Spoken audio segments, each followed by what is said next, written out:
Hello, race fans. Welcome back to Freaky Fast Broadcasting.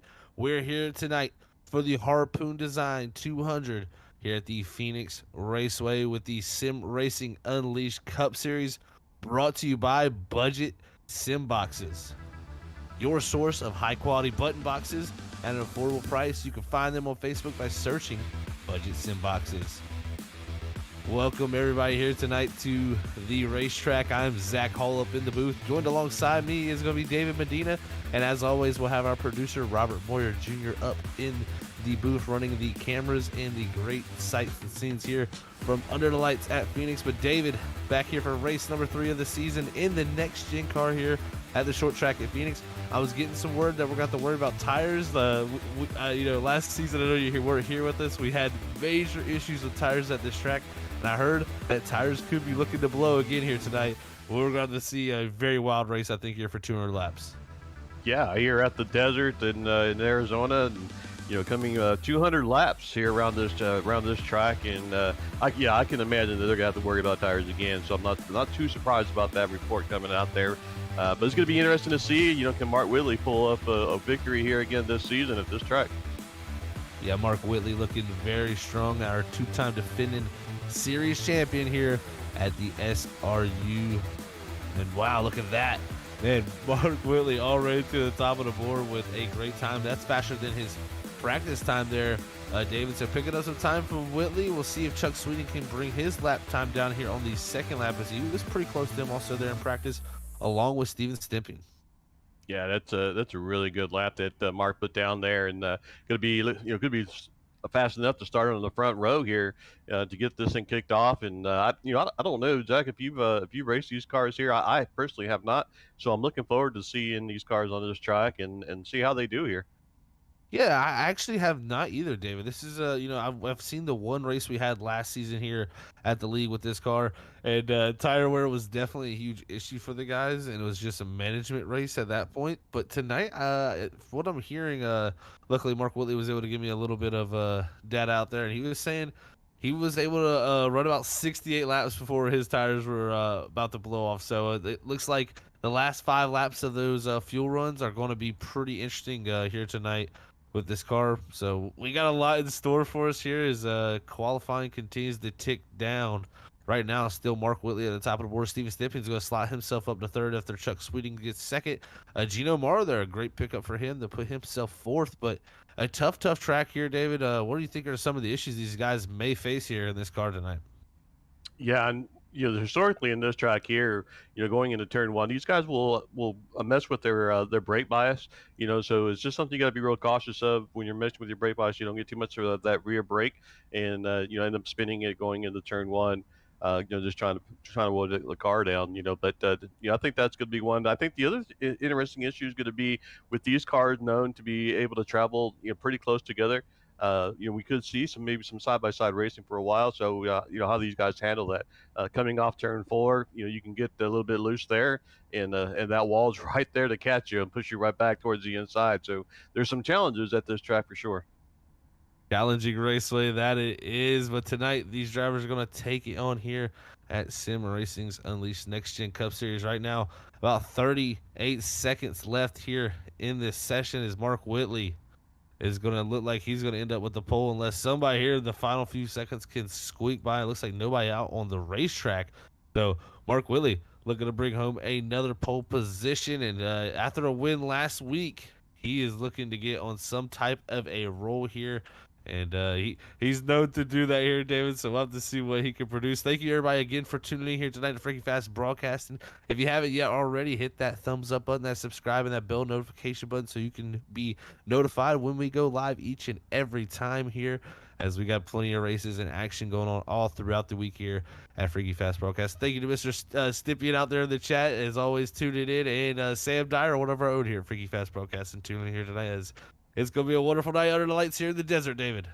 It is, and we're getting ready to go, side by side here with these guys on this track, and it's under the lights here, but it is the desert, so it is going to be interesting to see how these guys do, and what kind of tire strategy these guys will try and play out. And, like you mentioned, there's some concerns about the tires, so we could be in for some interesting racing here tonight. That we could be, as we're going to look to pull up our grid here as these drivers all get gridded up on pit road here tonight at the Harpoon Design 200 here at the ISM Raceway Open Dogleg Course. As there it is, our starting grid tonight. Mark Whitley going to start from pole position as he's going to lead us to the green. Chuck Sweeting will be alongside him in that second position. Third is going to go to the 81 as Steven Stippian. Fourth is going to be Gino Morrow in the 71 machine. Fifth is going to be Brad Delph. Sixth is going to go to Dave Bush. Seventh is going to be Dakota Bryant. James Bryant there in the 52 machine going to start eighth. Ninth is going to go to Mike Chamberlain. Fifth, rounding out your top 10 is going to be Paul Cohen. 11th is going to be Jim Coleman-Sperger. 12th is going to go to Jason Adams. 13th, Mark Koschik. And rounding out your field in the 14th position is Robert Cheswick, as that is your field here tonight at the ISM Raceway, as we're looking to pull off pit road here in a few moments. It's going to be fun to watch here, David. No stages here at SRU. So, with the car count we have here tonight, I can see this thing being a very long green flag race. It'll be interesting to see when they plan these pit stops out. Yeah, absolutely. And I'm probably wondering if these drivers are already thinking about this even before we even take the green flag. With the field that we have, as to when they think they're going to need to stop. And all this changes obviously when your race starts and whatever develops goes on and that kind of stuff. But these guys already probably know how their car is going to handle, and when it's going to tighten up on them and stuff like that. But these guys are going to already be thinking about their pit strategies and how it plays out. But one thing I do want to mention is just the points, right? We're coming into race number 3, and just looking at the point standing and seeing Dave and Dave Bush and Steve Stippian up there, and then we got Dylan and Mark Whitley running in third in points, and then you got Hunter Hayward running in fourth. Yeah, and a good point there, David, is even Hunter Hayward here not tonight in that 48 machine out on the racetrack, so he'll be losing some positions here at the moment. Another driver missing out there tonight is Stephen Leffler. We were wishing a recovery for Stephen Leffler out there dealing with some health issues right now, and wish him and his family a speedy recovery. We miss you out there, Stephen, and hopefully see you back out soon on the racetrack this season at some point. And man, David, it's getting ready to all go down now as the lights are out on the pace car. Mark Whitley going to lead us to the green flag. Chuck Sweeten alongside. 200 laps here tonight for the Harpoons Design 200 at the ISM Raceway. We're looking for the green flag. There it is. Green flag is in the air. Mark Whitley off and away here as he leads us down the 1 with the 75 and Chuck Sweeting side by side. Will this battle continue on out of 2? We'll have to see. Yeah, working their way through the gears here and coming off the exit of turn 2, still side by side. And it's something the guys using that apron, which is not uncommon. Good way to get some, additional time on there to be able to cut that track length down. So I'm sure we'll see a lot of that early in the race. Battle for the third position.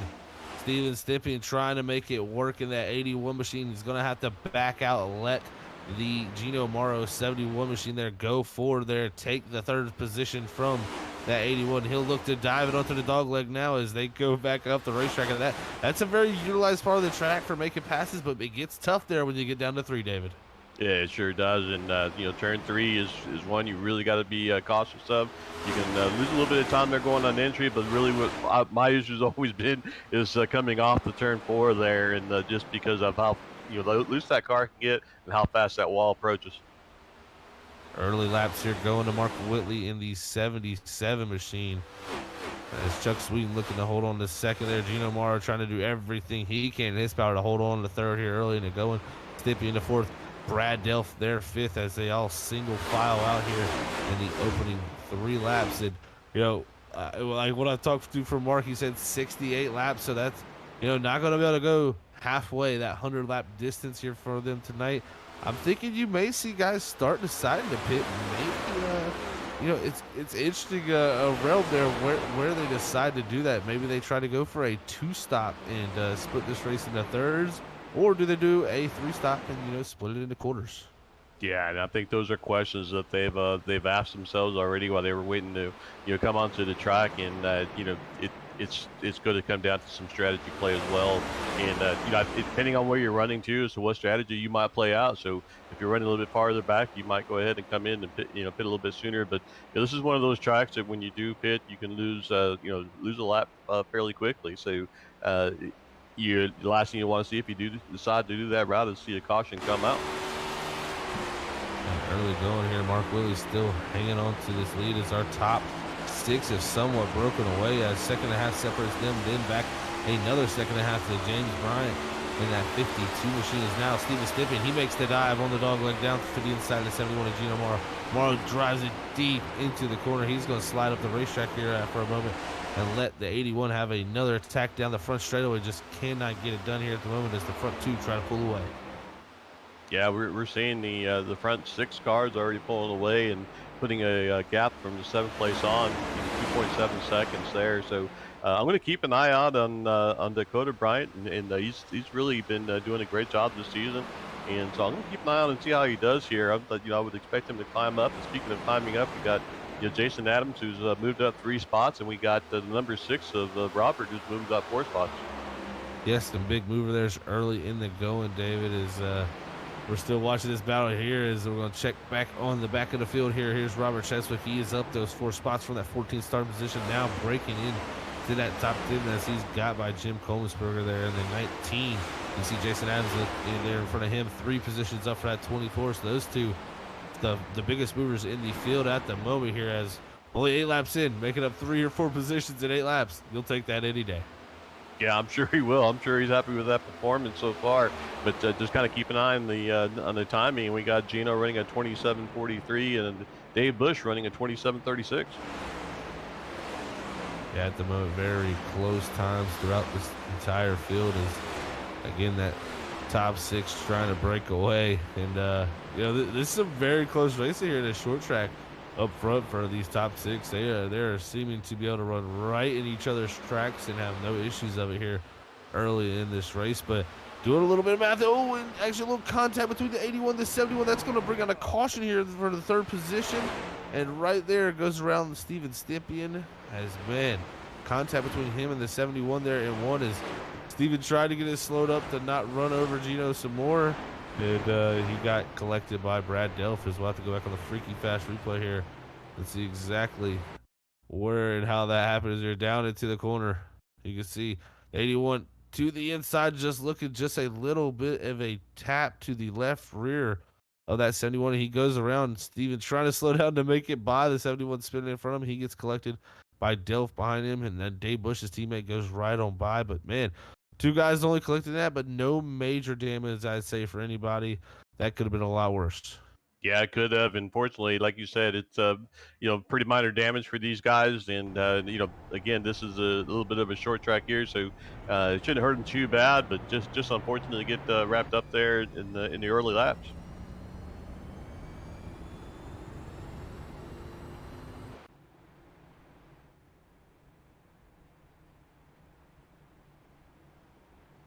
And it looks like the first driver to come down pit road here is Gino Morrow, as Steven Stippian is going to follow him down to those 2 drivers involved in that caution right there. As you can see on the back bumper of Steven Stippian, he's got some heavy damage on there. As I think it's gonna, it'll be interesting to see. I don't think they'll take tires here. The only problem for Morrow and Stippian, they spun around, so it's going to take some wear out of those tires. But to use a set of tires now would probably be a huge issue with only, having 3 sets in the pits. And I think you're going to at least want to go around that lap 68 mark to be able to do a 2-stopper in this race. And that's where Whitley said the tire issues were coming in at. So it's right around that window where you want to make it. Those 2 right now, Morrow just comes off pit road. He took fuel only, and Stippian looks like he's taking fuel only. But the difference is Steven Stippian repairing a little more damage, as Morrow, I think he didn't have too many issues with damage. Yeah, I don't know if he took any tires at all. It looks like from his pit time, he probably just maybe got fuel and repaired some damage and stuff. So, he'll have to work his way back up front and be a little bit patient during that time while doing so. But looks like he's coming back down pit road. Yeah, looks like he'll come back down, maybe top it off again as Steven Stippian. He's leaving pit road after getting that car worked on. It looks like his big issue is the left rear of that car, and maybe the diffuser a little jacked up on that thing. That's something new for us. We talk about left rear quarter panels, front fenders, rear spoilers, but a new terminology coming into this is that rear diffuser under that race car. And with my limited experience here with these cars, I'm not sure how is that super detrimental? Is that a huge issue? So that's something we're going to have to learn over time. But definitely, I don't think you want any damage to that floor area that's making majority of the downforce in these cars. Yeah, I think we're going to go to school here today and see how some of that damage affects the car here or if it does it at all. But yeah, it's going to be interesting. There's some unknowns. As far as how these cars are going to handle if they handle different once those diffusers are damaged. So yeah, we'll keep an eye on him and see if he's able to work his way back up to the front, or does the car become a little bit more looser in the entry to the corners, or what kind of effect does it have on it? We will have to see this for sure, David. Like you said, we have to go to school here, so it's gonna be fun to watch what Stympian can do. He's been on a tear for sure, and I think last week he was definitely a little bit upset with how it all worked out with that pit strategy not going their way and him dominating that race to lose it at the very end. So I think he's looking for a good rebound here tonight. But Mark Whitley, he's saying, I want to go 2 in a row here and start back out front. As Chuck Swing, though, was giving him everything he had there. Yeah, he was, and I think we had some guys that were doing a pretty good job in taking care of their tires, and we're laying some pretty quick lap times down. But Mark Whitley, still leading the way here, and I think he's going to be a very tough competitor in today's race. As the pace cars looking to pull off the racetrack. Whitley going to lead us to green here. There it is, green flag in the air. Mark Whitley going to get another good start, but Chuck Sweeting there, a great start on the outside line. See if he'll be able to hold on to second down here in one. Looks like he will clear Brad Delphin. Chuck Sweeting hold on the second there. And, my experience with Chuck, very good driver on the long run. So if this run continues on, he can prowl this 77 down. He may be the one driver looking to get it done. As he gets to the outside of the 77 down here in 3, almost got to the quarter panel. And that's a detrimental spot on these cars. You can really side draft and get a good run up with somebody, but they're not able to get it done. Chuck Sweeten, though, taking a look. Yeah, Chuck's running a little bit higher than the mark is, and been able to make it stick pretty well. So if he can just stay within striking distance of Mark, he might have something for him. Staying very close to the rear bumper. That 77, the 75, trying to get his first victory possibly of the season here at SRU, his second race too. So showing out here in that second race for him as back in the pack there. Gino Marr in the 71 looks to be going through. Same with Steven Stympian. Those two running third and fourth there at the beginning. Now stuck back here. They're trying to work their way up from those positions they started farther back. Yeah, and watching Jason Adams, he's up 4 positions. So started 12th and kind of working his way up. So plenty of racing to go. We could see him to continue to move his way up there, as the front pack there has now got a 1 second lead over third place. Yeah, big old lead there from first and second and back to third there. Brad Delphin, Stympian, and Morrow get past the 24. Those two running third and fourth before that caution involved in contact between them. And now they're going to continue to march their way through here as Jason Adams there. What a great run going for him. He's back tonight still, but up 3 spots from that starting position. Still a good way to start the first 17 laps. Yeah, 17 laps out of 200, and these guys still staying in line. So these cars here, as we've learned already, is that they are able to create some close racing. So I don't think we're done with seeing that, and then add the short track on top of it. So really liking what I'm seeing is with the way the cars are handling on this track. These guys are running low line, high line, able to stay side by side with each other, and looks like the closing rate is still a factor here on this short track. And there you see it, Steven Stympian getting by Dakota Bryan as now Jason Adams, he's going to try his best in the 24 to drive on past that 58 machine who was looking good last week there at the track, is now being really, really strong again here this week, fighting in position here for that 8th spot. Yeah, keeping an eye on Dave Bush there, still running in 4th place. We got Bryant running in 5th place, and 17, 18 laps going on, and these guys are just I think they're really trying to buy their time. I think some guys are probably still trying to get a feel for how, when you're racing in practice, you try to get around some cars, but this is the biggest pack that they've probably been around. So I think some of you guys are still trying to feel it out. As you can see here, look at this. Nice balance still going on back here for around the 10th position. You got the 70 Mike Chamberlain the 19 Jim Koenigsberger trying to take position from Jason Adams as that top 7 starting to pull away from them as it's a couple clear packs here. You got the first and second group there, Markin Whitley and Chuck Sweet. They've got about 2-second gap back to Brad Delph and Dave Bush, who they have about a second gap back to James Bryant, Gino Morrow, Steven Stippian, actually no, just James Bryant there. So yeah, there's a little 2 or 3 car packs right now. Yeah, we got racing pretty much all over this track right now, as these guys are just getting sorted out and racing their track. I think that's the best thing a driver can do, and I think that's what these guys are doing here. Not really racing each other too hard, but more racing the track, and that's just a smart move on these drivers here. So we're in for a long haul, and just looking at Chuck. Chuck's still doing a fantastic job up there and staying within striking distance of Whitley. Yeah, he's been able to stay right on the back bumper of that 77. And, that's definitely an interesting case here. Is maybe he'll push that 77 in to burn his tires up, but we see the 77 be so strong in this next gen car with the older tires, and he's looking again here to prove that once again. But only 17 laps in, 25 laps in here. It's definitely a interesting scenario here with these tires. So I'm starting to think, does the management play in here to get to a certain point where, are these guys pushing super hard? Right now, it seems like the top 2 definitely pushing pretty hard. Yeah, I think you're right there. I think early on that's what you do if you're in the lead. You probably push a little bit harder just to kind of get that gap on everybody else. But I think at this point here, you're probably seeing some tire management going on as well. And you can see here Dave Bush. He's getting passed by Gino Morrow, already breaking back up into the top 4 as that 71 after that collision between him and Steven Stippian. As the 81 continuing to charge forward with the 71 is now. He'll try to get past his teammate Dave Bush here on the front straightaway. To the inside, the 81 there for the top 5 spot. And there it is. Steven Stippian up to 5th. Yeah, up to 5th there, and then just kind of looking over the leaderboard now. You got Dakota 27.95, which is matching exactly to what Mark Whitley's running.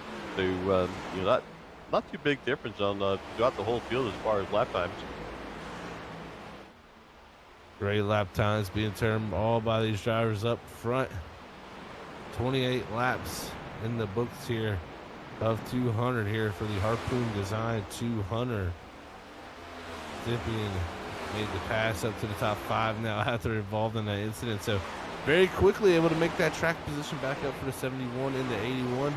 I think they'll definitely want the little bit of slide they had on the tires back, but right now, still producing some good laps.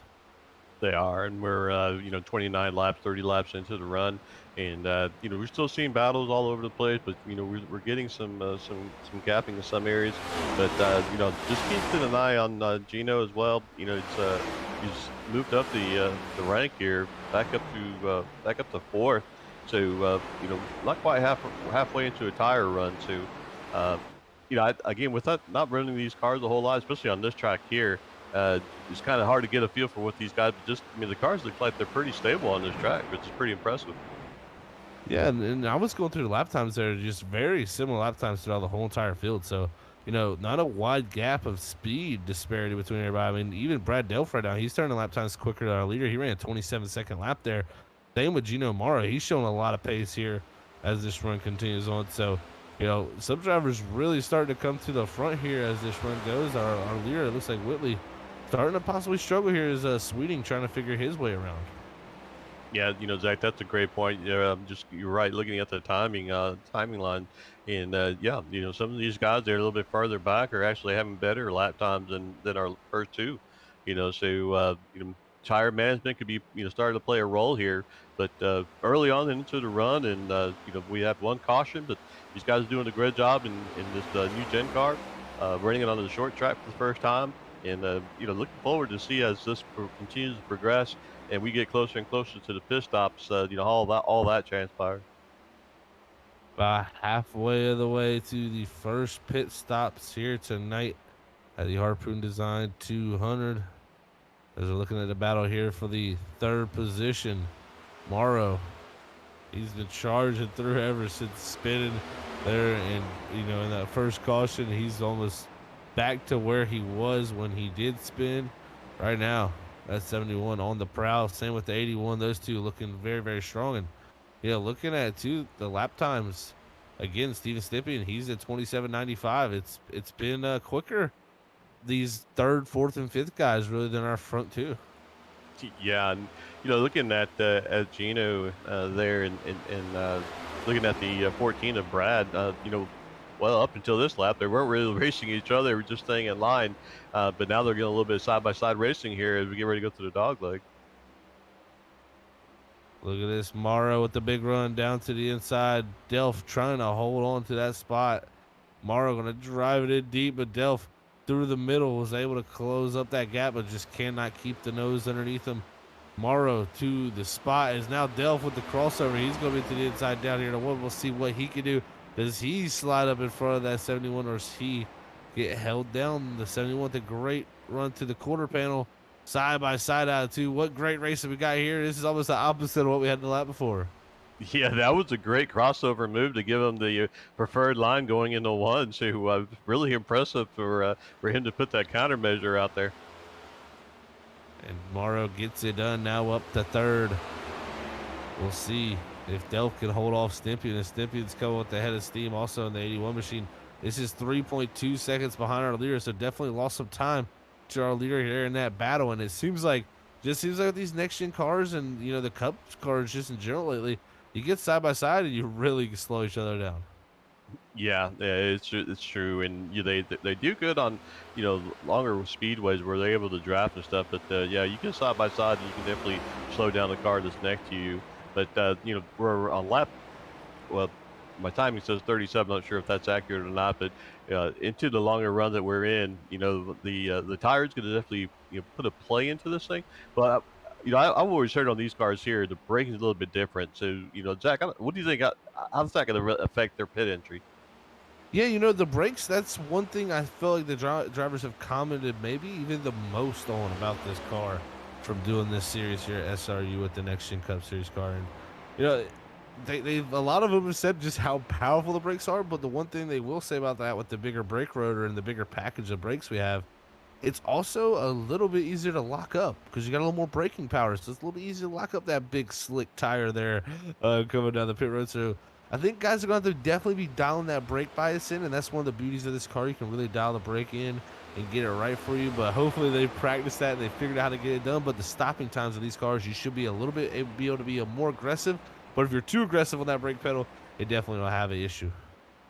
Yeah, so this track here coming on the pit road is challenging enough, and now you bring a new car to this track and have to deal with a different type of brake. So yeah, hopefully they practice that and we're able to run some pit times strategies on their pit road entries and stuff to be able to get it worked out as we see see the car there get a little bit loose on exit.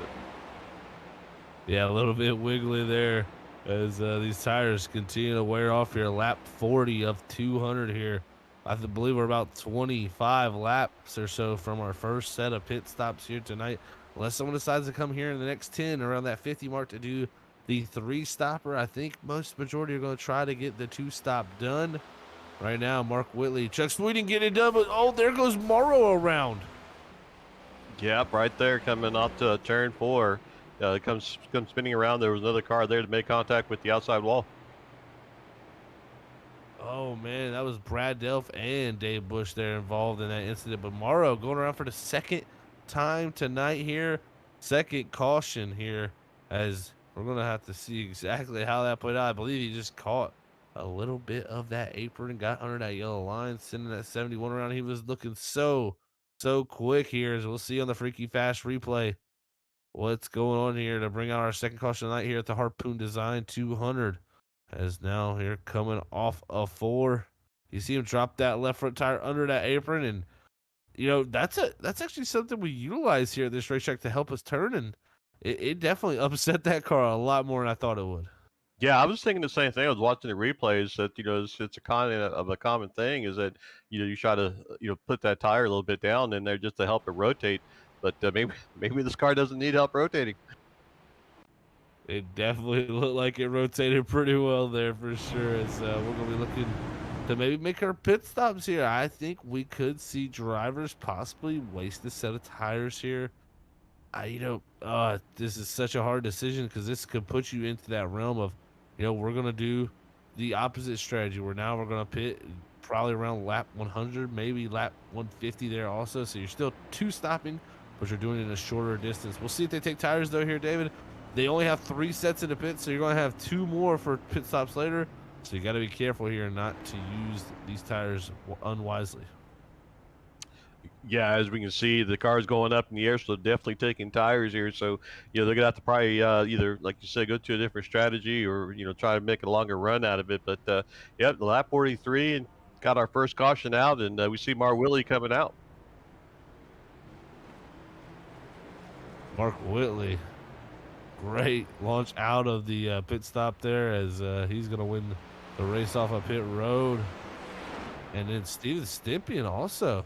Man, oh man, he had a great stop there also. He's going to come out, looks like second ahead of Chuck Sweeting. So great stop by him there from that fourth position up to the front here as Whitley has had a strong night, but Chuck Sweeting, that whole run never let him get away, David.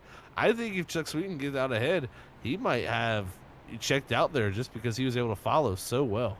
Yeah, I agree with you, and I've just got correction to make that this is our second caution there. So yeah, I agree with you. I think if he can get out there, he might be able to put a little bit of distance on Mark, and if he even gets close to him, he'll at least be able to make a really good challenge. So we've seen these guys go at it already early in this race. So be curious to see how this restart goes. Also got a new driver up on the front row. This is gonna be more interesting, with Stippian there in second. How big a factor does he play in this? Also, he was turning times just as quick as these front two there for the last few laps of that run. So he's going to be very, very quick here. Also, everybody's pretty much reset now with those tires. 2 sets of tires already taken down, 2 sets to go. 44 laps of this 200. They got to be a little bit nervous about already using that set, but I think you had to do it there. There was really no other way around it. Yeah, I agree. I think when all the cars decided to come down there, that's just the way it was going to be. You were going to have to take your tires here as we see the pace car lights go off. We're going to go ahead and re-rack them. Re-rack them, yes we are. As Freaky Fast Broadcasting is going to bring some great action here on this restart here at the Sim Racing Unleashed Next Gen Cup Series. As also a change coming from the future also is we will have the Gen 6 car, the current Gen 6 air car at a 1.5 miles. So we'll start to have those in these next gen cars will be used under short tracks. So this is going to be an interesting scenario to see that change coming in. But man, going to throw a new little spice into it as we head to Indianapolis next week in the Gen 6 Cup Series cars. Right now, though, it's all about the action up front. Pace car is in. Mark Whitley, your race leader, here coming by to start lap 46 of 200. Green flag is in the air. Stippian, not the greatest start for that second place. It's going to be Chuck Sweeting battling for second. Can Sweeting get it done? Yes, he does. Down in 1. Great move there, and heck of a restart by Mark Whitley as well. He seems to have these restarts down. I mean, every restart we've had, he's been able to nail it and get out to the front. He's had a lot of practice at that starting out front. He's definitely mastered his starts here as he's leading again here in the Harpoon Design 200. Chuck Sweeting second, Steven Stippian third, Dakota Bryant fourth, and James Bryant fifth as the Bryans are coming into the picture here. Also 47 in. 47 in, and watching Mark Whitley come into the corner here, and looking at these lap times, 28:39 for Mark this last lap. But yeah, that 75 car, I think you're onto something. I think Chuck's is just doing a great job out there and keeping tabs on Mark Whitley. So as the tires begin to get heated up and we get some laps on him, won't be surprised to see him work his way up there and close that gap up and try to make a run for the pass. And there you can see on our ticker there at the bottom, we're comparing our first and second man there in the lap times in the first 2 laps there of this run. Whitley's had a couple, 9,500s there on him, but this time by, I believe Sweeten going to be quicker. Yeah, 10th quicker from Sweeten in that 75 machine there on lap 48. So you can see back and forth it is the battle between the 75 and 77 here as they continue to put down great times. They are. They're laying down some really great time, running some great lines too. We see him coming in, and we saw the last caution there because of the car just making contact with the apron a little bit. And these guys are, getting close to the line, but they're not actually on the line. So if you watch Mark Stearns and stuff, he's getting close to the line, but they're not crossing and getting onto the apron. So this is running a great line. Their cars are handling just fantastic for them. And back here, the action's happening. Jim Kolmsberger, he's battling the 52 of James Bryant for a top 5 spot there. 11th to top 5 for Jim Kolmsberger. What a drive for him. He's also got Jason Adams in that 24 trying to make his way forward with Dave Bush, Brad Delph behind there who had contact with that last caution. Oh, big checkup there from James Bryant on that top side. That's going to let Kolmsberger through. Jason Adams also through there for 6th. So great run for these guys right here. Yeah, we see these guys getting a little bit racy back here with Dave in the 14 car. He's running side by side in the turn, and then watching the 24 and the 52. These guys were also getting a little bit racy. So this group right now is just getting close together, putting some good races and racing each other hard. Brad Delph, man, what a move from him there to slide up the inside of the 52 of James Bryan there as he continues to slice his way, trying to get back up here. Dave Bush, though, on that apron, looking to try to get a run as he couldn't get it done perfectly there. But, man, oh, man, he is able to get there, as we'll see on the replay here. That's the 14 going down the inside. Yeah, they're keeping an eye, too, on the 19. Picked up six positions here. But, yeah, we see this guy is here, going through the dog leg. Just close side-by-side racing. The guy's doing a great job of keeping their cars under control. 53 laps here in the books.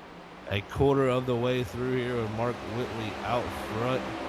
Chuck Sweeten in second. Steven Stippy in third. Dakota Bryant fourth.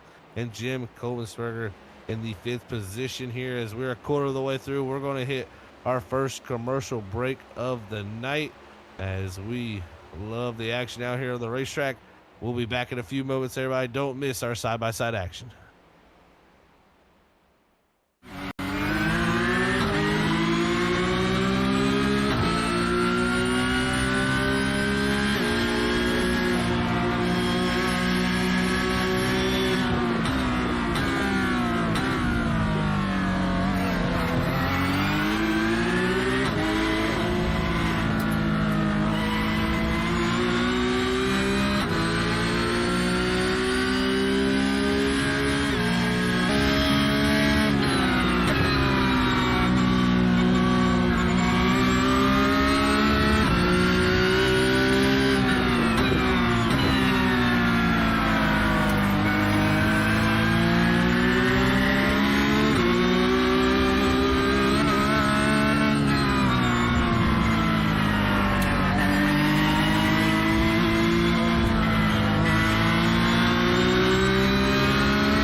want to be the best, you can't settle for the rest.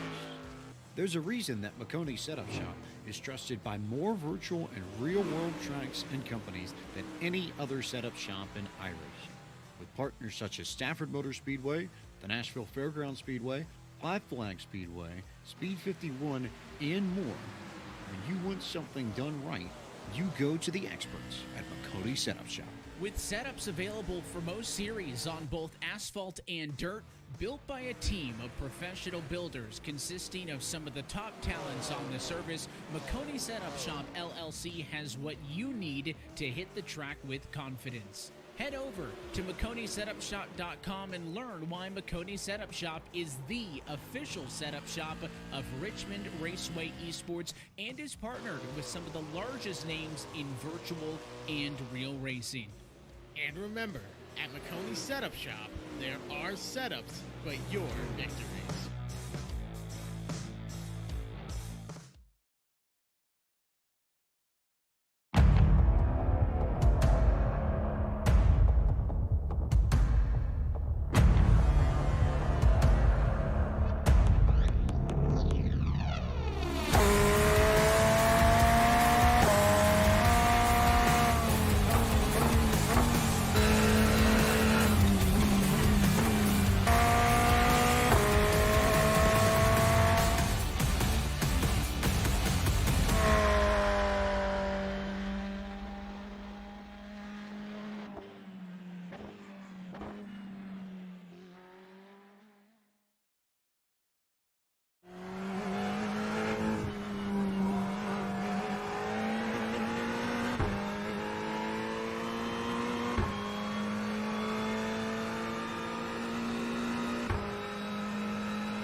All right, we're back here right after that quick commercial break. Mark Whitley still out front. Chuck Sweeten still in the second place position. Steven Stippian still in third. Dakota Bryant still fourth. And Jim Colmesberger still fifth as our top five stays the same. We're watching the battle here between these three drivers of Dave Bush. As now we'll switch back up to the front. As, we got a little miscommunication. We're good, though. Hey, that's me throwing my good old producer, Robert Moyer, for a loop here.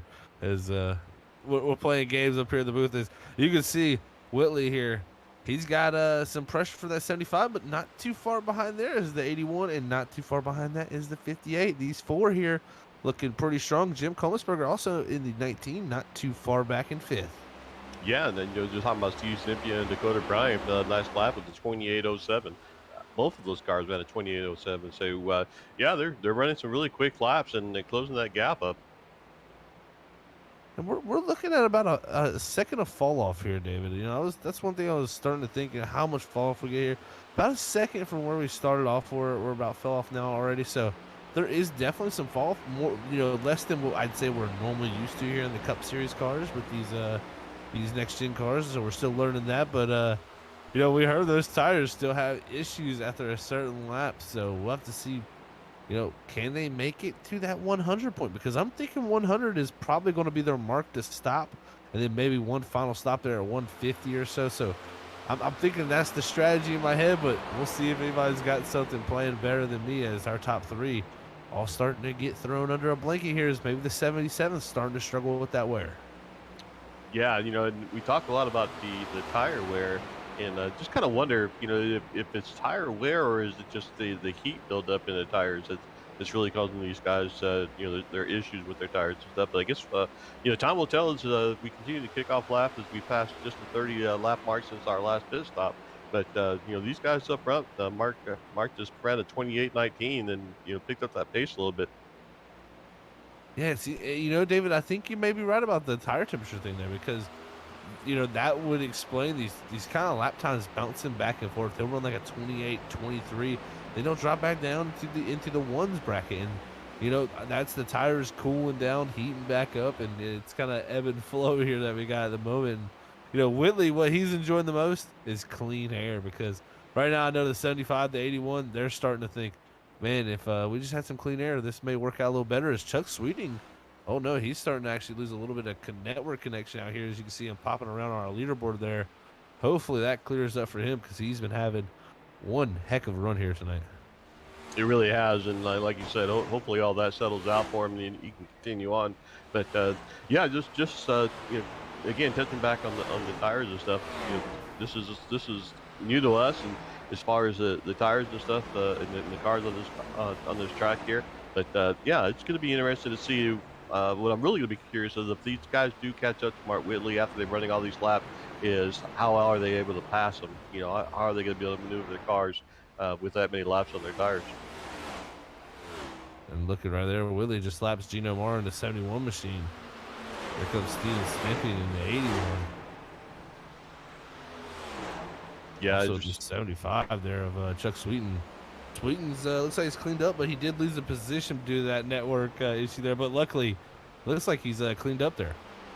Yeah, he has, and I tell you, that 19 back up to our biggest mover so far with 6 positions gained. So doing a heck of a job already so far this evening on tonight's track. And Jason Adams on the 24 car, he lose up 4 spots, to kind of settled in right around that spot there in 8th position. But coming to lap 78, these guys here, we got a long ways to go still, and these tires only got 30 laps. I think we said somewhere around 68. About where they would get on a tire run, so still got another halfway to go on this set of tires, but getting a little bit spread out right now. Yeah, they are. They're definitely getting some separation right now for sure. Stippy, and he's closed the gap down on Whitley. Sweeting, he's kind of stayed right about the same gap between him and Whitley. As the 58 of Dakota Bryant, he's starting to drift back a little bit. Same with Jim Kohlensberger. He's really starting to fall off here in the late going. Brad Delph, he's turning some of the quicker times on the racetrack. He's starting to catch up for that top 5 spot. From there, though, it's 11 seconds back to James Bryant and Jason Adams, and also Dave Bush really struggling here this run. So we're seeing a lot of struggles here this run for a few guys, but they're going to need to make it to that certain point if they want to be able to make this pit stop work with 2 sets of tires. Who's not struggling is Steve Simpian. Constantly closing up that gap and running either the same times or just slightly quicker than our leader. So he's closing that gap up. Yeah, and it was interesting there. He's closing the gap. I don't know if he made a big mistake. It seems like he made a big mistake there trying to run the outer groove. and lost him some time, but he's definitely got something for Whitley. And even Sweeten, he's closing it back down. Maybe the temperature's coming back to that 75 after that little bit of issue there with his network. These top three, it's looking like a Titanic battle here. Is Dakota Bryant saying, man, if y'all have some issues up there, I'm not too far behind, about 3 seconds back. I can see y'all. Y'all have issues, I'll be there. Yeah, and I might have jinxed Stevens and Stippian because as soon as I said that, he had a little bit of issue on the higher line. But yeah, he's running around, just saying, hey, look, if you like you said, if y'all have any issues, I'll be right there to capitalize on it. But 28:36 for Chuck, so don't count him out yet. He's sitting there running in third position, so we can see him also trying to work his way back up. We got a very interesting schedule heading up here, especially with the change to the Gen 6 car. The next, we're going to be heading to that Indianapolis Motor Speedway there next week for 80 laps for the J&S Lawn Care Service 200. And then Kentucky will be heading there also, so for another Gen 6 race. And then we'll be off for Halloween. But, man, Kentucky and Indianapolis with the Gen 6 kind of a change up from what we've seen before. And, with Dave Bush getting the win at Daytona, then last week in Chicago, Mark Whitley getting the win. If we see Whitley win again here, I mean, we got a new car coming into the fold that these guys haven't ran in a few seasons, I know, here at SRU. I think that'll be an interesting little spin up that we could see. Yeah, it definitely will be an interesting spin off there. We see, a few cars going down into pit road. We had Gino who pitted on lap 79, lap 80, and then Mike Chamberlain as well. The drivers definitely deciding to hit pit road already, as Whitley, Stimpy, and Sweeten continue to go through lap traffic here. Chuck Sweeten is just trying to get everything out of this race car. As they got my Koscheck now, as he's one lap down, as 11th place, one lap down for Koscheck. I mean, he's the only guy lap down. Looks like Cheswick very soon maybe going a lap down also up the racetrack. So got to stay in it here. If you get a caution, he can get that lucky dog. Yeah, and going back to Mike Chamberlain, who's in pit stop, it looks like he has a very long extended stop in the pit lane. So not sure if he's having some issues there, but it looks like it's going to be a long extension. As he hop on board here with this 77, he's got a good little view of that clean air, and that's Cheswick up ahead of him in that 10th place there. So right now trying to lap up to that 10th position. Then up there from there, it's about another 9 seconds up to Dave Bush. So a pretty sizable gap there. But right now, Whitley closing in very quickly here as you're going to see him come up on Cheswick. Where's he going to go? Down through the inside. That could have been a little bit interesting. Yeah, it could have been. Trying to decide which way he was going to go, but able to make through the pass there cleanly through turn one. Coming through the dog leg, and you still see guys going on the apron there in the dog leg. We want to thank everybody for tuning in there and hitting the chat out there tonight and chatting it up with us. If you got any comments, concerns, talk to us out there. We'll definitely love to chat with you guys out there. So hit us up in the chat there. And if you haven't yet, hit that like button, that subscribe and bell notification button. That helps us out here on YouTube, and get Freaky Fast broadcasting out to all your friends and family by hitting that share button. So got lots of things going on here, growing fast times here at Freaky Fast Broadcasting right now. Fast times are those top two drivers. As Whitley, he's got a friend again. We talked about Stimpy each and every time. He's one of the best drivers in saving his tires. He's showing once again that's coming true. Yeah, he's been a very, very good driver, consistent driver. And then Mark just doing a phenomenal job. He's been doing it all season long. And just coming into this track, and so far been dominating the races and leading just about every lap. Whitley with a excellent performance, and I'm sure Stimpy's thinking, hey, I dominated and led almost every single lap last week at Chicagoland. Didn't get the strategy right. That's what hurt me here. Maybe tonight it's his chance to steal a win away from Whitley, who stole that win away from him at Chicago. I'm sure that one's still got to burn. And he wants to get his first win of this season. He was on such a roll to end last season. Just didn't have enough races to be able to have a shot for a championship. But man, he could get this win early in the season, could start this roll even earlier for this 81. That's a bad sign for the rest of the field. It sure is a bad sign. And lap 91, we got 9 cars on the lead lap here. And just keeping an eye, Mark just put down a 28:47 as T-Sipian there. This last lap was 28:55. It seems like those lap times bouncing back and forth. We may pull up the lap times here to see what our top two drivers are doing compared to each other each and every time. And I think it's one of those things. It's like what we talked about. One guy runs a faster lap this time, next time around the other driver does. So they're definitely falling into the longest run we've had all night, though, David. So tires starting to become probably a concern here at this point as they've broken away to about a 5-second lead. Our top three has over the rest of the field back to Dakota Bryant. My question is, when did we see pit stops start happening? I'm thinking that 100 point, but we could see someone say, you know what, I'm going to stretch it and see how far I can take it. Yeah, we could be seeing it somewhere around maybe lap 102, somewhere around there. And maybe we'll get those questions answered as to how these cars get onto pit road under such a long run on the set of tires. My question also is, can they one stop it?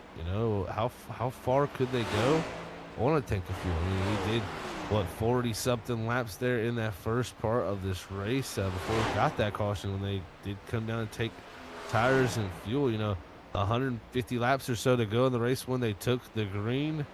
That's still a long way to go on tires and fuel. I think they could possibly go that far on fuel to around 75 laps, so if it's possible, we may see someone try to stretch at that point. And, if they're going to do that, then we're probably looking at around 120 to really 125 is probably that window for these guys opening up if they're trying to do one stop. Yeah, I'm going to go ahead and give another shout out to Dakota Bryant as we're watching the 58 car go around. Gotta love the back end of the car that says "Race with Love." Just a neat scheme on this car. So shout out to him. He's been doing a fantastic job this season already. And I just want to give a shout out to him and the job, not only the job he's doing, but the scheme he's got. Makes me laugh every time I see it. Yeah, definitely. Also got the free hugs on the for the banner there. So he's giving out free hugs. Anybody, contact Dakota Bryant if you need a hug. So a hug is always what someone needs out there. Sometimes it's all you need. But now looking back to Jason Adams here, what a run from him, David. 7th place here from that 12th starting spot. He's really climbed through the field today. He is. He's doing a great job managing and stuff, and racing the track. He's not over driving the car or anything like that. Just running his race out there, and like you said, he's moving his way up there and picked up 5 spots. 5 spots already. So great job on his side. As Whitley continues to lead out front, let's say Chuck Sweeten's starting to fall a little bit off the back of Stippian and Whitley here as this run continues on. And it's just showing, Stippian, he just knows how to keep the tires underneath him here as he's been able to keep Mark pressured. But the thing it also shows is Mark Whitley is a tough one to pass when he's out front. And, you may be a little bit quicker, but when you get in his dirty air, he doesn't make mistakes and keeps the car up to pace. For when you get close enough to him, he's able to get back away from you as you would get that dirty air. Yeah, he does a fantastic job in running the line, and like you said, getting that dirty air, taking away the grip basically on the car that's behind him, by creating that dirty air. Right now, we got a few more takers that have gone down on pit road, so we're sitting at the 7 cars on the pit that have already pitted. So Jason Adams being the last car on our lead lap. So Robert on number 6 car, he's going to be hoping for a caution, so he can get the lucky dog. Or if they go ahead and cycle through, maybe he can work his way back through and get back on the lead lap. Yeah, right now, with the way this could play out, if anything, caution, you stay in that 1 lap down area. A caution at any point will save your race because, with 13 cars out here racing tonight, a lot of people going lap down. If you get yourself back on that lead lap, that puts a whole lap in between you and the rest of those drivers. You could be looking in for a top 5 possibly by the end of the night, because if we stay green here, I can see Whitley possibly lapping up maybe to the 6th, maybe to the 5th position. Yeah, I'm just looking at Dave Bush. His last pit time was over a minute, so I wonder if maybe he had a pit road penalty or something like that, but definitely hurt his time.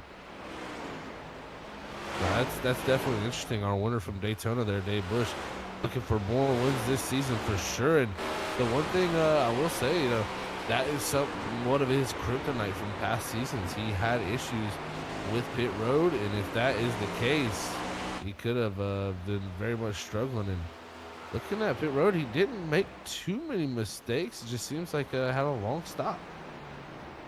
Yeah, just unfortunate for him. He's had a good start to the season. Picked up the win early this season, so I think every driver has has those kind of issues and stuff. Like we might, yep, yeah, We got a yellow caution. flag. Yeah, and that's Dave Bush. He had Chuck Sweeten ahead of him and getting loose, and just couldn't get the car slowed down in time to get by the 75, and got into the rear of him. We'll have to check out how that all played out there. But man, Chuck Sweeten going around here, as we'll see. There it is, sliding off of 2, and those new tires of Dave Bush. We'll see exactly how it played out. You can see here the 53 coming up on those new tires. The 75 getting a little bit loose there in front of him. Dave Bush really nowhere to go. He's just trying to get by on the inside, and he didn't expect the 75 to be losing it there. That's unfortunate for both those drivers. Very unfortunate for both those drivers there, and the 75 who's having a good run, and unfortunate for Dave. He's just one of those races. I was just going to say this here before the caution came out, is that every driver has those races that just doesn't go well, for you. And unfortunately, this race so far hasn't gone well for Dave. And as we have our next caution here. Well, this is interesting. With less than 100 to go here, we hit pit road. Whitley leading the way here. This is just past halfway now. Whitley, these guys pitting here, I think they're in that book now to pit around 50 to go now, or a little bit later. That's going to be the interesting case. If you pit too early, like we've seen guys there this last caution, you could get trapped a lap down. As Robert Cheswick, he's very happy about that caution. He goes from 1 lap down to being back on the lead lap, so 8 cars on the lead lap now. Yeah, unfortunate, caution for some, and fortunate caution for others. So as we see Robert, like you said, getting his lucky dog spot and getting back on the lead lap. Whitley gonna win the race off a pit road there in the 77 machine. What a job by him there to get another race win off pit road. And Steven Stippian gonna come out second. It looks like Brad Delph gonna come out in the 3rd position. Dakota Bryant, James Bryant, and then Chuck Sweeten just exiting pit road. Now it looks like maybe Chuck has elected to save that fast break. Yes, he has, because there's very limited damage on that truck, or car, sorry. And he's definitely going to be looking to get back up there in positions, but maybe even save a little more tire. He seemed to be falling off there a little bit there at the end. Bar Whitley's pit time there was the fastest we had so far tonight, 14:53. Looks like Steve Sippian had a little bit of issue with the 15-second pit stop. It looks like he slid forward through his box a little bit and had to back it up, cost him about a half a second. As you can see, the field continuing to pace here as our 3rd caution of the night at the ISM Raceway here in the Phoenix Valley Hills. Is man, the desert here tonight is definitely been an interesting one. A lot of different strategies playing out, but the one thing we have seen is this 77, another dominant performance from him, our two-time defending series champion, I must point out. So he's looking to go back-to-back here for race victories after last week. David, he's just you don't want to let him get on a roll, in my opinion. This is where you got to stop it. If you're Steven Stimpian, I think that's what he's thinking in his brain is, we cannot let the 77 get on the roll like he did last season. Yeah, I agree. I think, you let him get out there and get really confident, and being able to dominate early. So we need to get Steve's got to be able to get up there and challenge him for the lead here as the lights are off and we get ready to re-rack him here and restack. Re-rack him, restack him. Here, Freaky Fast Broadcasting. We're getting ready to go back green flag racing as this double filed up pace car lights are out. Whitley up front, Stimpian beside him there in his breast cancer awareness pink machine there. As let's get the 14 of Brad Delph and the 58 of Dakota Bryant with the free hugs. So a lot of love out there tonight and great paint schemes from these drivers as we're going to be looking for the pace car to rocket off of this track on the pit road and let us get back to some green flags action. Is this the last caution of the night? We'll have to see. Pace car is in. Whitley going to lead us back to green. Stimpian on the outside. He's looking for his moment in the restart zone now. And there it is. The 77 of Whitley's off and away. Great start for him as Stympian looking to control that second spot off of 2. Yeah, they should going through the gears there. They're coming into the fourth gear, coming out the corner, get ready to approach the dog leg. And yeah, another great start by Mark Willie. And just able to control that restart gives him that advantage, and he's able to clear everybody and get into the lane that he wants to be in. Whitley out front again. Here's Stympian looking to stay within tow here. He lost the spot to Chuck Sweeting last time, and it looked like he saved the tires for a while. Maybe this time going to get a little more pressure to this 77. As behind there, it looks like Chuck Sweeting making the pass on Dakota Bryant. He's going to break back into the top 5, now setting his sights up ahead on James Bryant. Yep, as we come in here to turn 4, and we get to see these guys simply just doing a great job staying right on the bumper of Mark there. So just to let him know, staying in the mirror and waving at him, I'm right here. So we got just under 100 laps to go, and I think we're going to start seeing some business pick up. Business definitely looking to pick up here after getting past halfway. These top 3 doing battle all night long. Stympian trying his best to keep his tires in check. And, we talked about the tire issues at the beginning of the broadcast. I don't know if there's going to be too many tire issues now with just the way this caution coming out there at lap 100. I think a lot of guys are going to be elected to come down there about halfway. So, that 50 lap mark. So I don't think tires are going to be too big of an issue tonight. We've seen guys go past that threshold. Yeah, I agree. I think that the tires seem like they've held up pretty well, and that last caution was just unfortunate. You had new fresh tires, and approaching on the car, they had a little bit worn tires, and just got a little bit loose off there. It caused that last caution, but these guys have really done a good job of the short track. Your short track, you usually have tempers flaring when guys are just making contact with each other. But here, these guys have done a great job of giving each other plenty of room, to maneuver, on the track and stuff. But here we come into turn 4, and I'll tell you, Stympian's showing some really good pace right now. Yeah, and I tell you what, also, just thinking back from past memory, he's looking really strong here tonight at Phoenix. But in past memory, we go to Indianapolis next week. That's one of his better tracks. He's very good at Pocono, Indianapolis, Michigan. Usually the 2-mile racetracks was his strong suit in the past year at SRU. We'll see. If he can get one here tonight, he could possibly be looking for 2 to road just like Whitley is here tonight. I mean, these 2, it's been a titanic battle. I think it's going to be between, the rest of the drivers in these 2 all season. But these 2 definitely have looked to raise the bar another level. They have, and I think just kind of keeping an eye here on the 14 of Brad, who's dropped back just a little bit, about a 1.2 seconds behind the first 2 cars here. But Stympian is just staying there and staying right in the wake of Mark there, and doesn't seem to be affecting his car. Sometimes you see cars running different lanes to try and get as much air on their nose and stuff, but here on this Phoenix track, it doesn't really seem to be bothering these cars to be able to stay right behind the leader. Running in the top 4 still is a Bryant, but it's not Dakota Bryant. It's James Bryant, as he in the 52 is running that 4th position ahead of Chuck Sweeting there. Sweeting's starting to close it down on that 52. He's going to be looking to get by him there, as maybe trying to save a little more tire this time, as he had a little issue last time keeping up on that full run there, but we'll see if Sweeting can get any farther up ahead. Yeah, as we're looking at some of the lap times here, you got Steve Stympian running at 27:46, so a little bit faster than our leader there, and I think that just has to do with that draft. But here we see the 52 and the 75, same thing. They're staying close to behind each other, and the 75 obviously just disappointing for him to get caught up on that. But running in 5th place and looking to rebound and work his way back up front. Yeah, that's all he can really do is try to rebound here, as he's had a fantastic night all night, and right now trying to get past this 52 for a top 4 spot. Not too far up the Brad Nelson 3rd either, so he's got to keep that in mind here. Not up the road, Stympian and Whitley might be driving away, but that top 3 still looming right ahead. Yep, yeah, exactly, and keeping an eye on Chuck. Chuck's running some 27.90 on this last lap, a little bit slower than the lead lap cars, but we got plenty of time to go. Zach, I imagine we got another pit stop going to be coming before the end of the race. Yeah, I think that'll probably have around 150, I'd say, in that mark. I mean, we basically got to stretch it. Maybe someone try to, do a little bit less, take the risk. But I'm thinking around 150, you're going to, split this 100 laps, this final 100 laps up, and come down around then. So we'll have to see when they elect to do it, but I definitely think it's going to happen within the next 25 to 30 laps.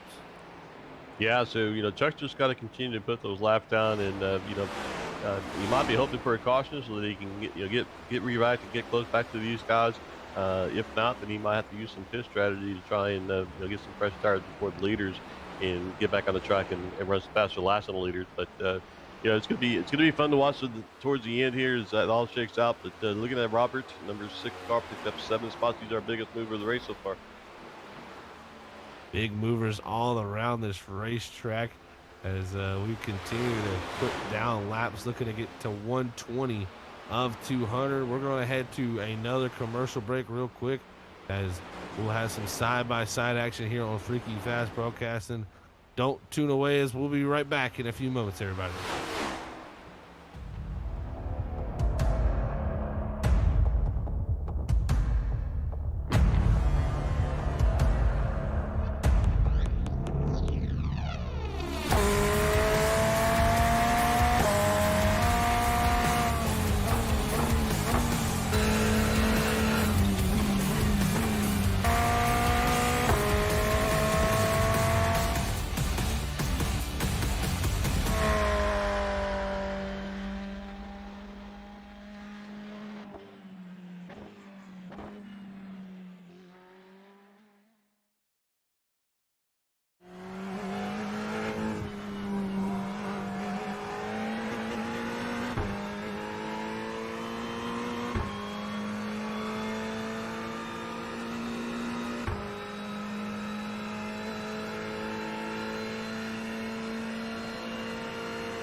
All right, we're back here, everybody.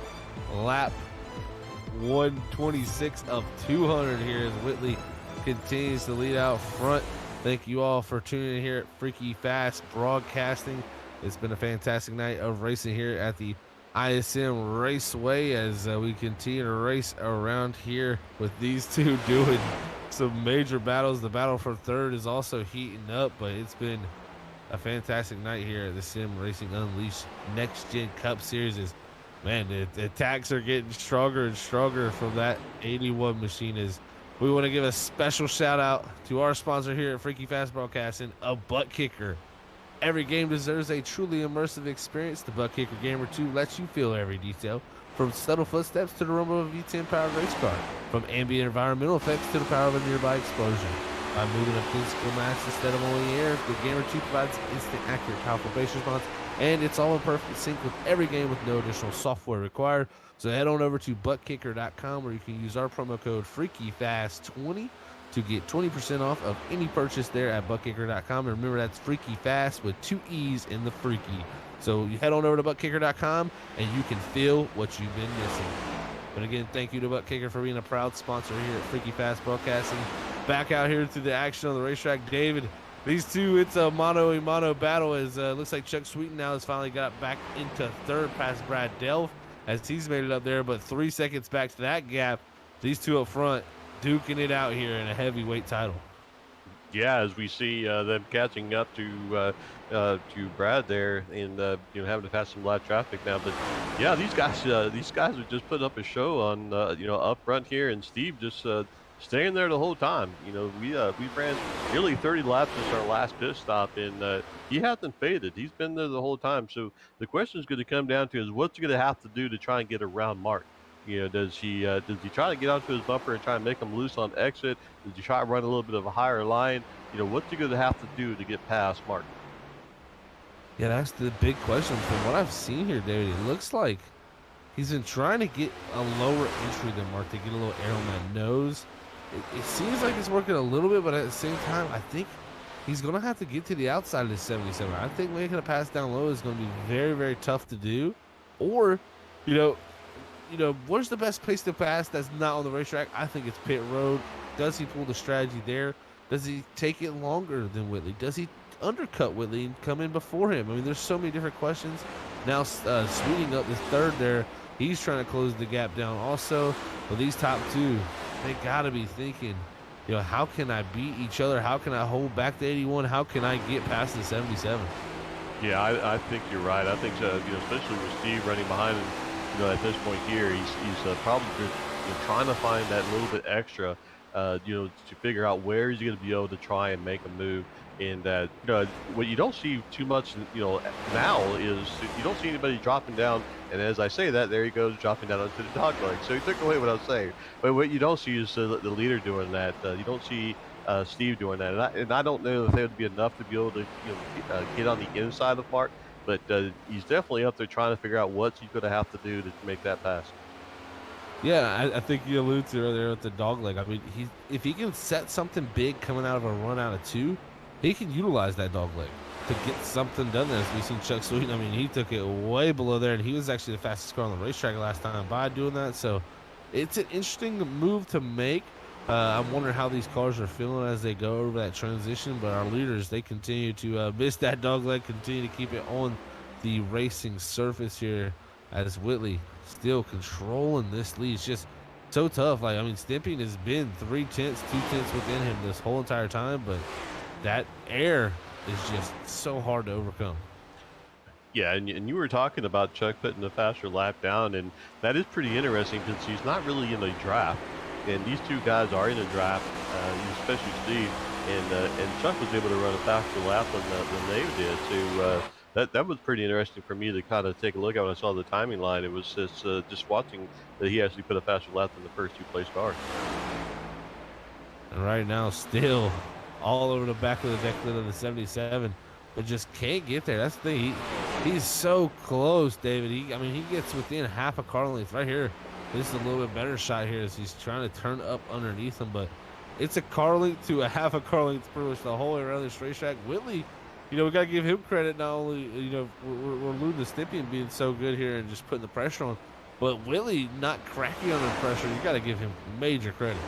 That's a great point. Yeah, sometimes when you have somebody that is just all over your bumper lap after lap, it's really easy to get caught up in looking in the mirror and start mirror driving, and then you miss your point of entry, or you miss your braking zone. But not Mark. Mark's been focused and hitting his spots every lap.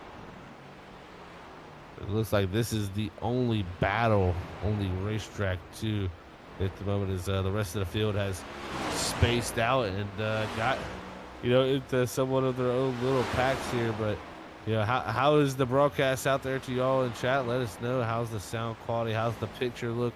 Anything we can work on, any ideas, anything out there. I mean, we're open to a lot of things here, ain't we, David? Oh, absolutely. If you got questions, we are here to try and see if we can't find the answer for you. But in the meantime, we're watching these guys, and watching Chuck. Chuck's slowly chipping away at the gap between the first and second place cars. Got it down to a 2.7 second lead, so he's slowly chipping away at it. The question is, will he have enough time to get up there with the leaders? And if he does, will he have any tires left? Yeah, I think that's where it gets tough. If he runs them down, how much tire wear is he going to use? And you alluded to the draft. Even though this is a short track, I think the draft actually comes into a big factor still here with these cars. And he's right now running all by himself, but he is closing that gap down, man. He continuously is quicker than those front two. And Whitley, maybe Stimpy could be able to hold pace with Chuck Sweeten, but right now he's stuck behind Whitley, and that is not helping his case as Chuck Sweeten continuing to close the gap. That he is. I mean, I have to tell you, I'm just really impressed with Steve's run. And, as long as a run that we've been on nearly 40 laps and still right there on the bumper of Mark, just an impressive run by those two guys. And you would think that, the car being behind a leader, that just taking that air off the nose just to tighten that car up. Just watching the lap that Steve's running, he's taking a little bit higher entry on the turns there, whether it's turn 1 or turn 3, and it's allowing them to get that air on the nose and allow them without exit. He's a little bit lower than Mark, so trying to do his best to keep that air on the nose and keep that car rotating. Everybody trying their best to get what track position and what they can out of this racetrack here as we continue on. 142 of 200 here at the Harpoon Designs 200. As you see the 6 machine there, Robert Cheswick, he's the last car on the lead lap in that 7th position. He's about 6-7 seconds behind Jason Adams there for 6th, so still hanging on the 7th at the moment. But man, Cheswick falling into the clutches our leader very soon. Yeah, absolutely. And then again, we keep talking about Chuck, but he's now got it down to a 2.4. So he was still chipping away at it. He must have found something that whether it's a change in his line or a breaking point, but it's really made his car pretty happy. He's just continuing to chip away at it. Chip it away at the time here, as some great ideas out there, Chad. We got Brantley out there saying, you guys should bring a noise segment where we listen to cars, and that's definitely something we could possibly bring in the future. I'm sure our producer Robert Moore could come up with something like that. Maybe a crank it up style feature, and we appreciate the kind words Mr. Stippian out there too, said everything is perfect just like the broadcasters. Well, I can tell you this broadcaster is not perfect, but I will take the compliment, you kind sir. Yeah, I definitely appreciate that, and yeah, I would definitely love to hear the crank it up myself. These cars, the sound of these cars make is just really impressive, and really would enjoy to be able to hear that. So I think that's a great posting there. So yeah, we would implement that on our broadcast as well, and just Stippian just falling back just a little bit down to a 0.7. So got a little bit of fall off here from the second place car. Yeah, Stippian starting to drop back here just a tiny bit from Whitley. That could just be due to the fact that he was right in his dirty air the whole time. And you alluded to it, David. He was right in the tail track zone. I mean, for the whole entire run here so far, that just has bad stuff happening to your tires. You gotta push a little too hard to keep up, and you just keep sliding those fronts, and you'll build that air pressure. Seems like that's maybe what has happened to Steven Sticken here. Yeah, I think you touched on it right there. I think that might have been, what it is. We're just starting to see the results of that now, but it's still very impressive. I mean, over 40 laps, 44 laps before we started seeing any gap between those two guys. But we're going to see what Mark's able to do to try and get around, some of these lap cars as they're giving him plenty of space as he's coming into turn 1 next to Dave Bush. They're going to be putting Dave Bush another lap down here. I wonder from Daytona. That's going to be 4 down now for Dave Bush. As Whitley goes by there, saying for Morrow he's going to go another lap down to 3 laps down. As Stimpy try to close the gap here in traffic. We'll see what he can elect to do, but the 81 definitely losing time to that 77 out front. And David, you alluded to the sound of these cars. That's definitely something. I haven't really drove these cars on iRacing, but I actually went to the Daytona, or not the Daytona, the Darlington Cup race, and they had a Next Gen Cup Series car there. And you could, I personally didn't even know they had it out there until the car passed by and I heard it and I was like, what is that noise? That is a different sound than the rest of these cars out here. Looked down and it was the Ford Mustang next gen car. And I tell you, it sounds completely different. And I'm actually a huge fan of these X pipes with how it kind of reverberates and makes a pretty interesting sound. It does. It's definitely different. It's definitely distinctive, sound from these cars and stuff. And like we're seeing inside here, even then behind the cockpit, behind the wheel here, is just a different view as well. So just a great idea. Really like the fact that our fans brought that up, and yeah, I'm looking forward to that as we see. We see. We see him coming in the pit road here, probably for the last pit stop. Got a little bit loose coming out of the pit entry. Yeah, that was Stimpy and Chuck Sweeten. This could be the crucial point. What does Whitley do? Does he come in next time? We're going to have to watch as we ride down pit road with Steven Stimpy and Whitley going through the dogleg now down to 3 and 4. What's his decision when he gets here through the pit road entry line? Looks like he's slowing the 77 down. Possibly no, he's going to continue on for another lap. This is going to work out very interesting once this all gets cycled through. Yeah, we're going to definitely see now the difference in tires. So when Mark does pit, does he retain the lead, or this pitting early by Sympian, does that allow him to go ahead and slingshot around Mark? And like you said, pit road might be one way you make the pass. So we'll find out here in a few laps as to how it worked out for him. But yeah, Steve got a little bit loose there coming on the entry. So I think I'm sure Mark probably wasn't able to see that, but. That's something on the driver's mind, that they got to have set. It's that, how are you going to get on the pit road nice and clean. If you adjusted your brake bias, you got to remember to get that readjusted as well. As Whitley continues on for another lap.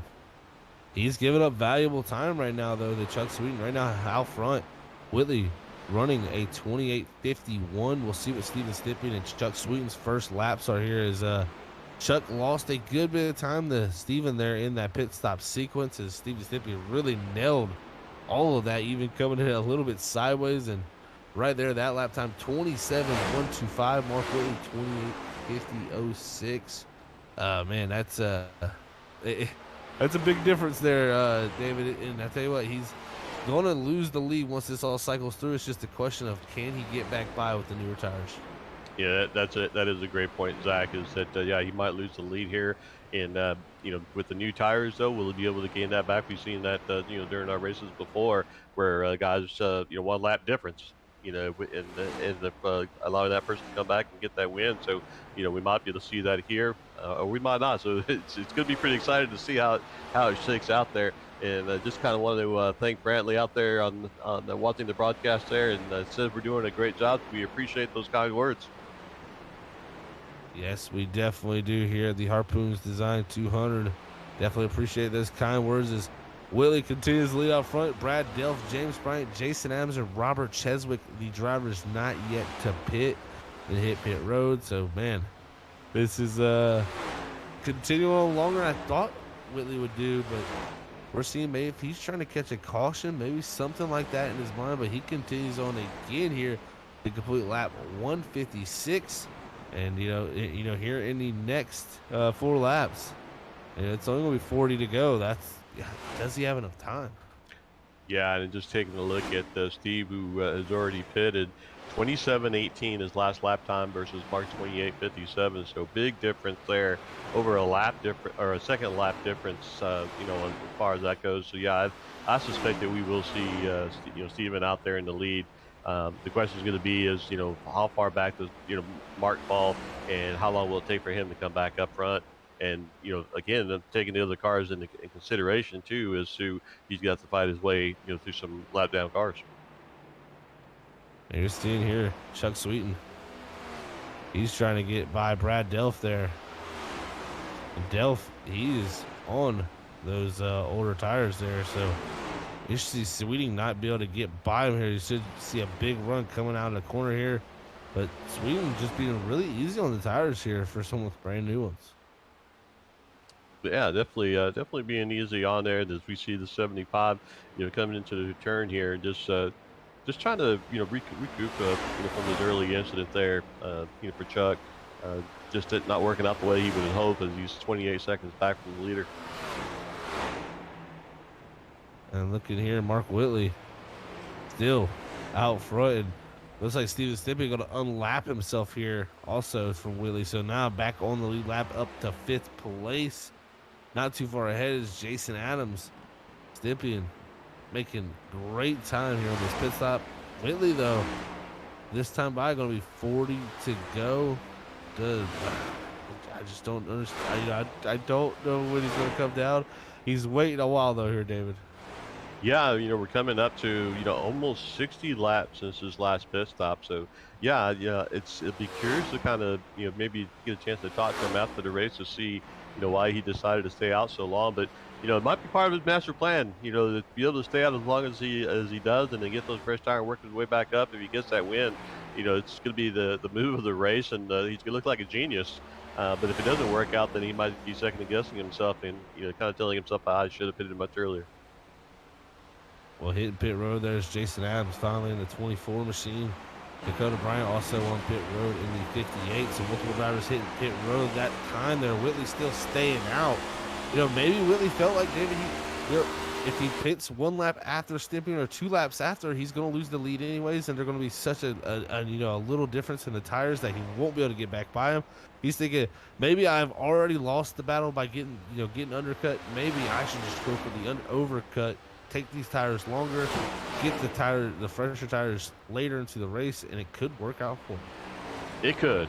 I think the only area of concern that I would have is you got to have enough, laps remaining in order to work your way back up. So, that's going to be the question that I have, and we'll see how it all plays out. But yeah, Steve just laying down some quick laps, and Chuck as well. I mean, Chuck's laying a 27.60, and Steven is laying a 27.65. So those guys are laying pretty quick laps. And that's the other question is, Chuck right now has cut that down to a 15-second lead. So, when Whitley does decide to pit, what kind of difference is that going to be as well? It's going to be a pretty large gap for him to have to make back up. But Whitley, we know he's one to fight all the way down to the end. Brad Delp's coming off pit road now in that 14 machine. Looks like at the moment only James Bryan and Mark Whitley last ones to stop here. This is kind of making it for an interesting sight here.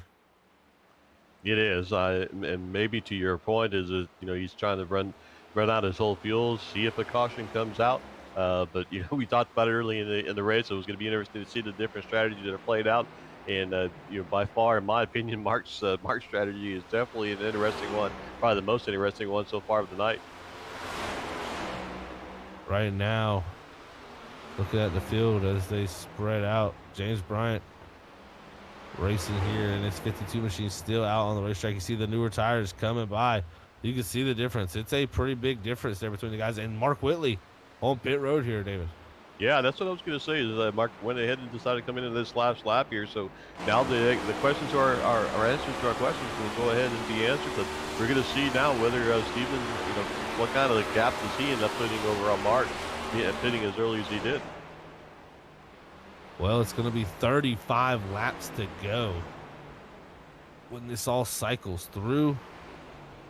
Whitley, though, coming off a pit road, I think he took 2 tires.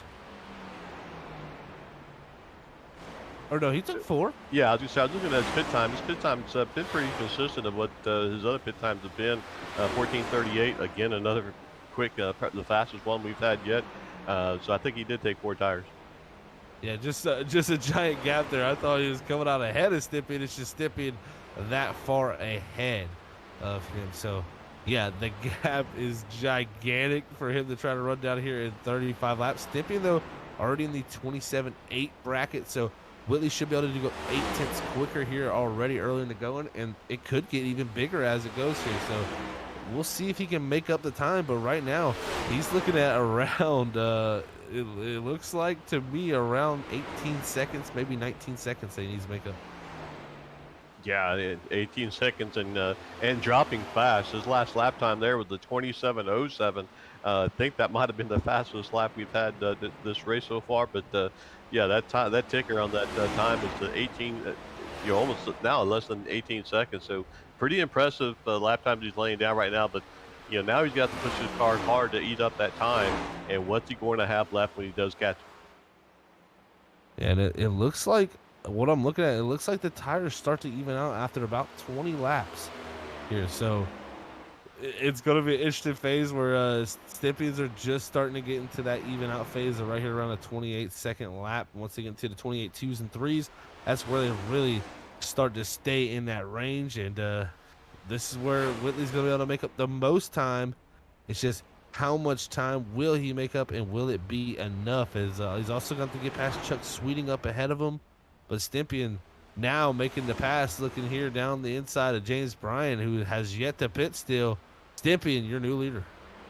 Yep, he's back on the front row there, and 27:06. So just as I was talking about Mark Whitley laying down the fastest lap, he then goes down and says, "Hold my beer, I'm going to make this one even better," and does 27:06.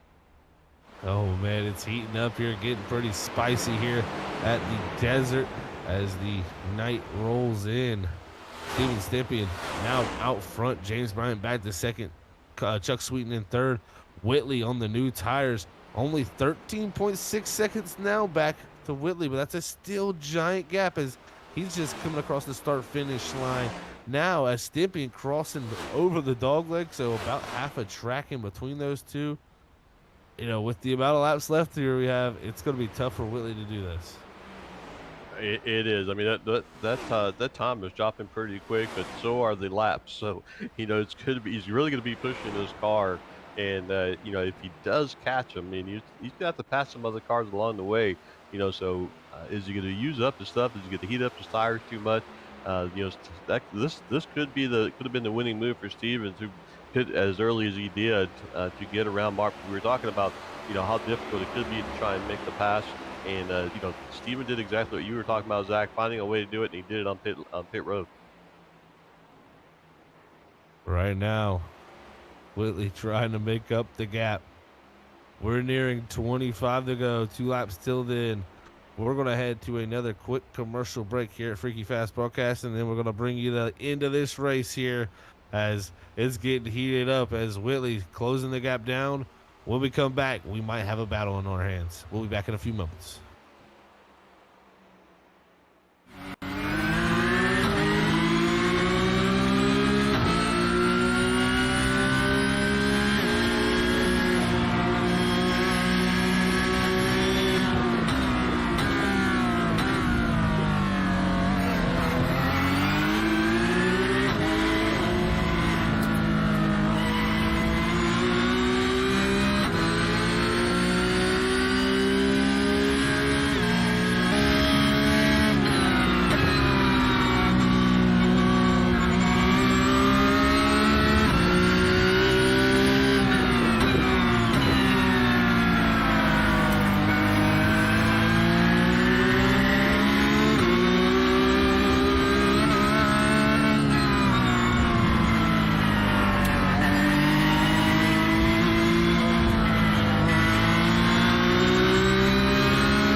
To be the best, you can't settle for the rest.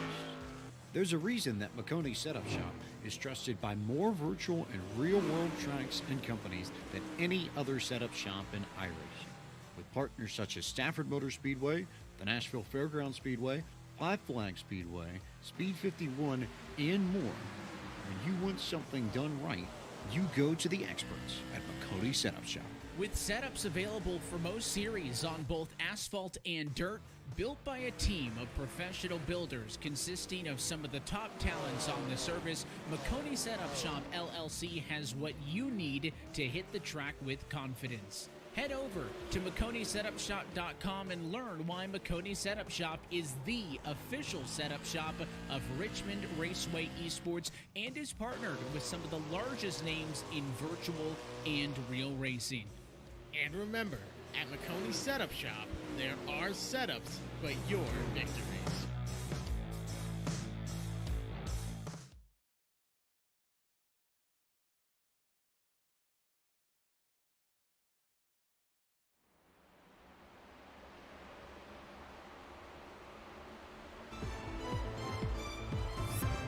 All right, we're back here, guys. Just under 20 laps to go. And we want to give a special shout out to our sponsor here at Freaky Fast Broadcasting, the McConey Setup Shop LLC. Remember, the McConey Setup Shop is your iRacing home for setups, and the Richmond Raceway Esports team filling the number 46 and 90 in the Coca-Cola iRacing series of Jimmy Mullis and Zach Novak. They got everything from legends to cup cars, even dirt setups, late models, modifieds, and wing sprints available. You can head on over to their website at www.McConeySetupShop.com today, where you can also get coaching lessons for just $25 an hour. So remember, at the McConey Setup Shop, there are setups, but your victories. Head on over to their website, and you can use our promo code FFB10 to get 10% off of any purchase of a setup there at the McConey Setup Shop. But again, thank you to the McConey Setup Shop for being a proud sponsor here at Freaky Fast Broadcasting. Now back to the racing action out here on the racetrack. 17 to go. 5.7 seconds back to Mark Whitley.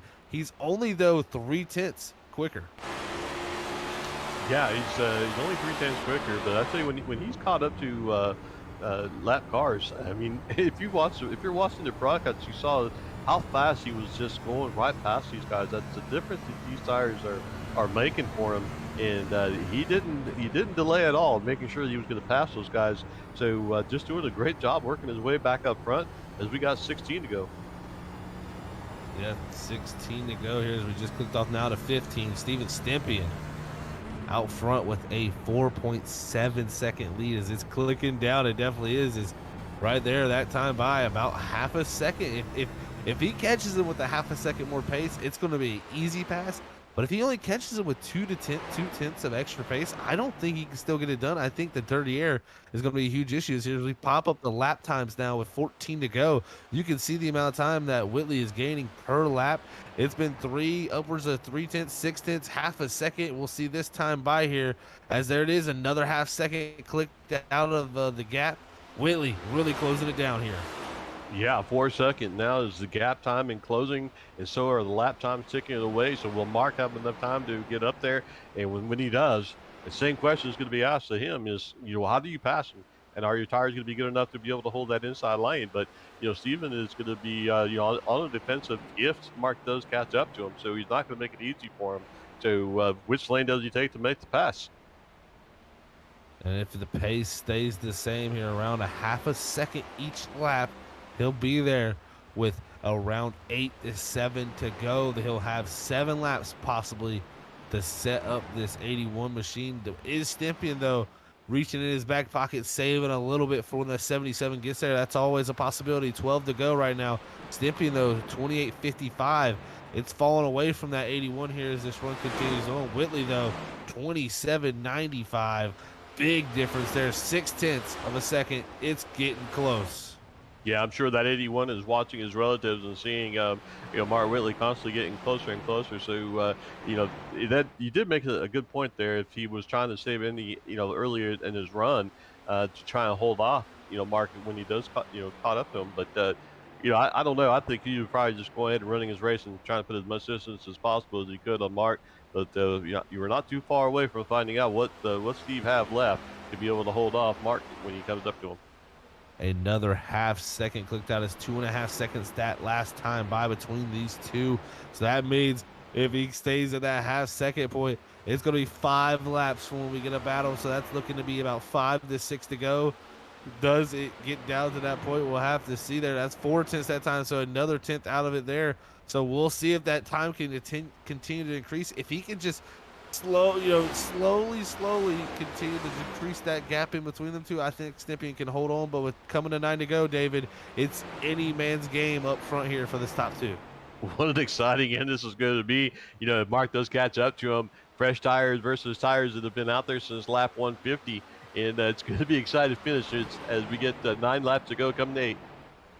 1.7 seconds, another 4 tenths, almost 5 tenths taken out there of the 81's time by Whitley. And it's getting close. 9 to go. Whitley almost into the wall out of 2 there that last time by. He's got the lap car now. He's going by him. It's going to be just mano y mano. 8 to go. Steven Stippian still holding on to this lead. And, oh, man, unfortunately, I'm just looking at Chuck Sweeten. He's disconnected from the server there, losing network. So, unfortunate for him, a network issue is going to take him out of this race from that top 3 position. That puts Brad Delph up to the top 3. But that's our only drivers on the lead lap are our top 3 here. 8 to go, coming to 7. It's now within a second. Oh my, that's coming in within a second of the time and still have 8 laps to go. So yeah, we're going to have one of those finishes where Mark and Steve are going to be fighting it out for the end. Looking at how it's all playing out here. Also had, that gotta give credit to Dave Bush there not holding up the 77. His teammates with 81 could have probably played some teammate shenanigans there to take the line away from the 77. Gave him every shot to get this victory done. 7 to go. Now going to be coming to 6. You can see the gap. We're looking from the back deck lid. It was only 3 tenths last time, but if it's 3 tenths, it'll be there next time around. 6 to go. Steve is sticking out front here in the Harpoon Designs 200, but that 77 coming quick here in the closing laps. Yeah, Zach, and you called it. You said around lap 5, and here we are coming to lap 5, and Mark is ever so closely, just getting closer and closer to that bumper. He's less than a half a second behind him. Well, a titanic battle it's been between these two. We'll see what the 77 can do here. Now, within range of this 81, it may be an easy pass the way it looks like Snippy's struggling here. 5 to go. The dirty air going to play a factor, though, here as the 77 gets closer. Yeah, I won't be surprised if, we see Mark trying to turn underneath him, but isn't able to make a stick, but then goes down into the dog leg. Hard racing here, 5 to go inside. Here's the 77. He sends it to the bottom lane. 81 trying to make it stick off the corner, but not enough grip. The 77 of Mark Whitley will take the lead with 4 to go. Stimpion's going to cross back over to the inside, but not have enough in the tire bank. That's it. Story's over unless the caution comes out. Whitley is going to try to take this one to the bank here in the Harpoon Designs 200. What a strategy call by Mark to wait as long as he did. We weren't quite sure what his strategy was going to be and how it was going to work out, but pitted 15 laps after Steven did, and just able to work his way back up, close that gap up, and make the pass for the lead as we get ready to come to 3 to go. 3 to go. Whitley out front. Now half-second gap back to Stimpy, and it's growing as they continue to race around this racetrack. Stimpy just going to have to try to make it back to the finish here as he's going to have no shot at that 77. He played a heck of a strategy here tonight after going for the win last week at Chicagoland. He's going to be looking to bring home another trophy here. 2 to go for Mark Whitley. Yeah, and I have to tip my hat to Steven because he's racing very smartly. He knew Mark had, didn't hold him up, and you're doing a great job for the point strategy-wise. So hats off to him. And Mark just doing another great job of picking up this victory. One last year is going to pick up the win this year. Rounding out of turn 3 and 4. Whitley going to look up to the flag stand. He's going to see the Freaky Fast white flag. If you want to have your name or your logo broadcasted as our white flag here, sponsored on Freaky Fast Broadcasting, contact us on our social medias and we can make it happen. But here tonight, one final lap at the Harpoons Design 200 here at the Phoenix Raceway. Stippian gave Whitley everything he had with that strategy. Is going to come up a couple seconds short here as out of 4. Mark Whitley getting passed by the lap car. He's going to win, though, with no pressure. Whitley is your winner back-to-back here at Sim Racing Unleashed. Congratulations to Mark. Just ran a fantastic race, and the strategy again. We were kind of caught off guard by it, but just goes to show why he's in the car and we're not. He knew exactly what he was doing. He definitely does. He figured this one out. He got it done. Definitely had to be nerve-wracking there, making it with 4 to go, but he got the pass done there on the 81 machine. Was able to take the grasp of the lead back in his hands after a dominating performance here tonight, sitting on pole. He's going to be your race winner here tonight at Phoenix. He's going to celebrate on the front straightaway. Congrats to Mark Whitley on another win here at SRU. We're going to get our top 3 drivers up here in the booth in the next few moments with Whitley, Steven Stipping, and Brad Delph. We'll be back in a few moments, everybody, as we compile our top 3.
All right, we're back here, everybody, for our post-race interviews tonight at the Harpoon Design 200 at the Phoenix Raceway for Sim Racing's Unleashed Cup Series.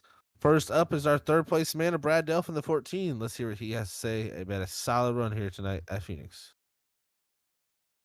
Hey, Brad, it's Zach up in the booth. You got a copy, man. Yeah, 10-4, man. I got you. Hey, Brad, well, I'll tell you what, a solid run tonight for the 14 machine, but a lot of adversity had to come through going from the back to the front there, man. Able to come home with third. How does that feel after an adversity-filled night? Yeah, it feels great. I mean, these guys are hard to beat, and to sit here third, I mean, it's pretty good for me.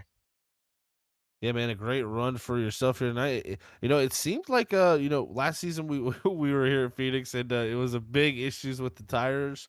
How were the tires tonight? It did seem like we did have a good bit of fall off and guys started to struggle as the run went on. So how was the tires out there? Yeah, it seemed like it was a little bit better than last season, but still kind of burning up the tires.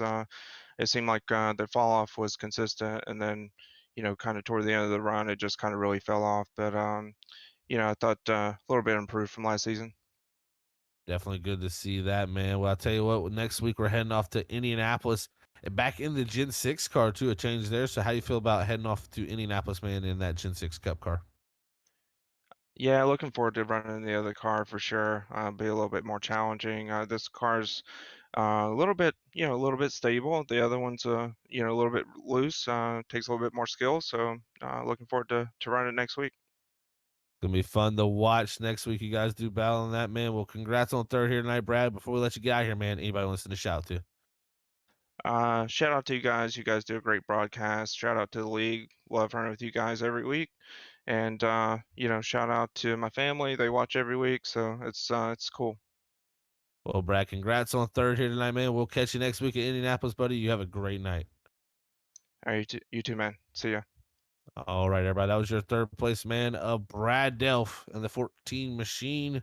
Let's hear from our second place driver, Steven Stippian, looking for that first win still this season, coming up just short with that strategy. Hey, Steven and Zach up in the booth. You got a copy, man. Zach, how you doing, bud? Doing good, man. I tell you what, buddy, a hard fought battle tonight between you and Mark Whitley there. It looked like you at some points had the pace over him, just couldn't get by with that dirty air following on those even tires. You attempted to play that strategy there to undercut him. Man, take us through there because I don't know if you thought he was going to stretch it that much farther, but man, that had to be definitely an interesting last run there for yourself to try to pace yourself, but also build a gap. Yeah, I was expecting him to come in maybe a lap after me once he saw me go in. Was hoping get out in front of him, but that's a gamble, Still disappointed about last week. Felt like we had last week in the bag, but I'll take a second place finish tonight and get out of the next gen car and into a car you actually have to drive a little bit next week. Looking forward to that. Yeah, man, that's the kind of like where I was going to go next. Indianapolis definitely one of your better tracks too, I believe. And to get back into that Gen 6 car, does that bring some excitement next week? Oh yeah. I think I won the last time we're at Indy, so I'm looking forward to returning there and holding. See if I can do it again. But it was fun. Had a battle tonight. Obviously, had some mishaps in the beginning, but overcame it and finished top two. I'll take it and go on to next week with the old car. I'd like to have that back next week and go from there. Yeah, man, it's gonna be fun to watch you guys do battle next week in Indianapolis. We cannot wait for that. There, it should be a fun time. But man, another good run here. Let's see if you can get into victory lane next week at Indy. But before we let you get out of here, Steven, anybody want to send a shout to, man? Obviously, you guys for the show. Sorry we didn't get the turnout that we were hoping for tonight. Hopefully next week is a lot better. A lot of guys couldn't make it tonight, so obviously the guys racing with week in and week out. I have a lot of fun every Sunday, and of course my teammate Dave Bush. Hunter couldn't come tonight. He was doing some stuff with family. Look forward to seeing him next week, and then obviously my dad out there watching, my beautiful fiance out there, and my baby boy. And we'll see you guys next week. Hopefully continue the trend and just get these top three finishes. I don't know if I come out of the point lead this race, but I'd like to hopefully keep that momentum going. Well, man, we'll have to see how it all works out. Congrats on second tonight, Steven. We'll catch you next week in Indianapolis, buddy. Thanks, guys. You guys have a good week. You too, man. All right, everybody. That was your second place man of Steven Stippian in the 81. Just cut up a little bit short with that strategy tonight. But our back-to-back race winner here at the Harpoon Design 204 is race sponsor, too. That's always good to have the car sponsored by the sponsor of the race, win the race. So it's always an interesting scenario. Let's hear from Mark Whitley, though, on his second win of the season. Hey, Mark and Zach up in the booth. You got a copy, man. I got you. Well, I tell you what, buddy, back-to-back victories after winning at Chicago last weekend, able to settle pole, and man, I tell you what, pretty much dominate this thing from start to finish. Take us through the beginning of this race, man. It seemed like you had a pretty good strong hold on this field.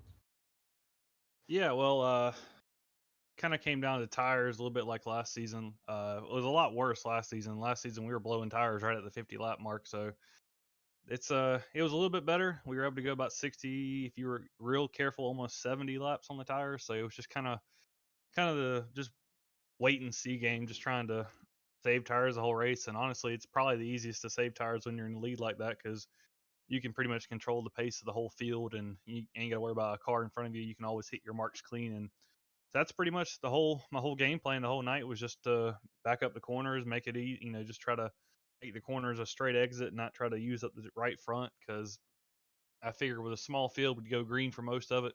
had a few cautions in there, but for the most part, we did go green for a vast majority of the race. So it was just about staying out front, trying to just hit my marks and not wear up the tires. And uh, at the end there, I thought I might have messed up staying out as late as I did, but I was able to catch them there a little bit, made it a little bit more dramatic than I meant to. But uh, all in all, it was a pretty good night. Always good when you win, and especially when you lead that many laps. It's always nice, especially when your sponsor is the sponsor for the race. So you gotta kind of feel like that extra weight on your back, trying to make sure you go to victory lane.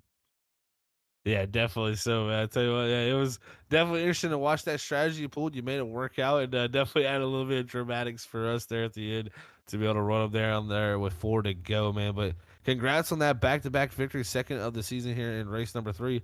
Now they have the big change. The Gen 6 car comes back now here for the tracks a mile and a half and over. Man, we head to Indianapolis next week. How you feeling about getting back into that car and the Indianapolis Motor Speedway?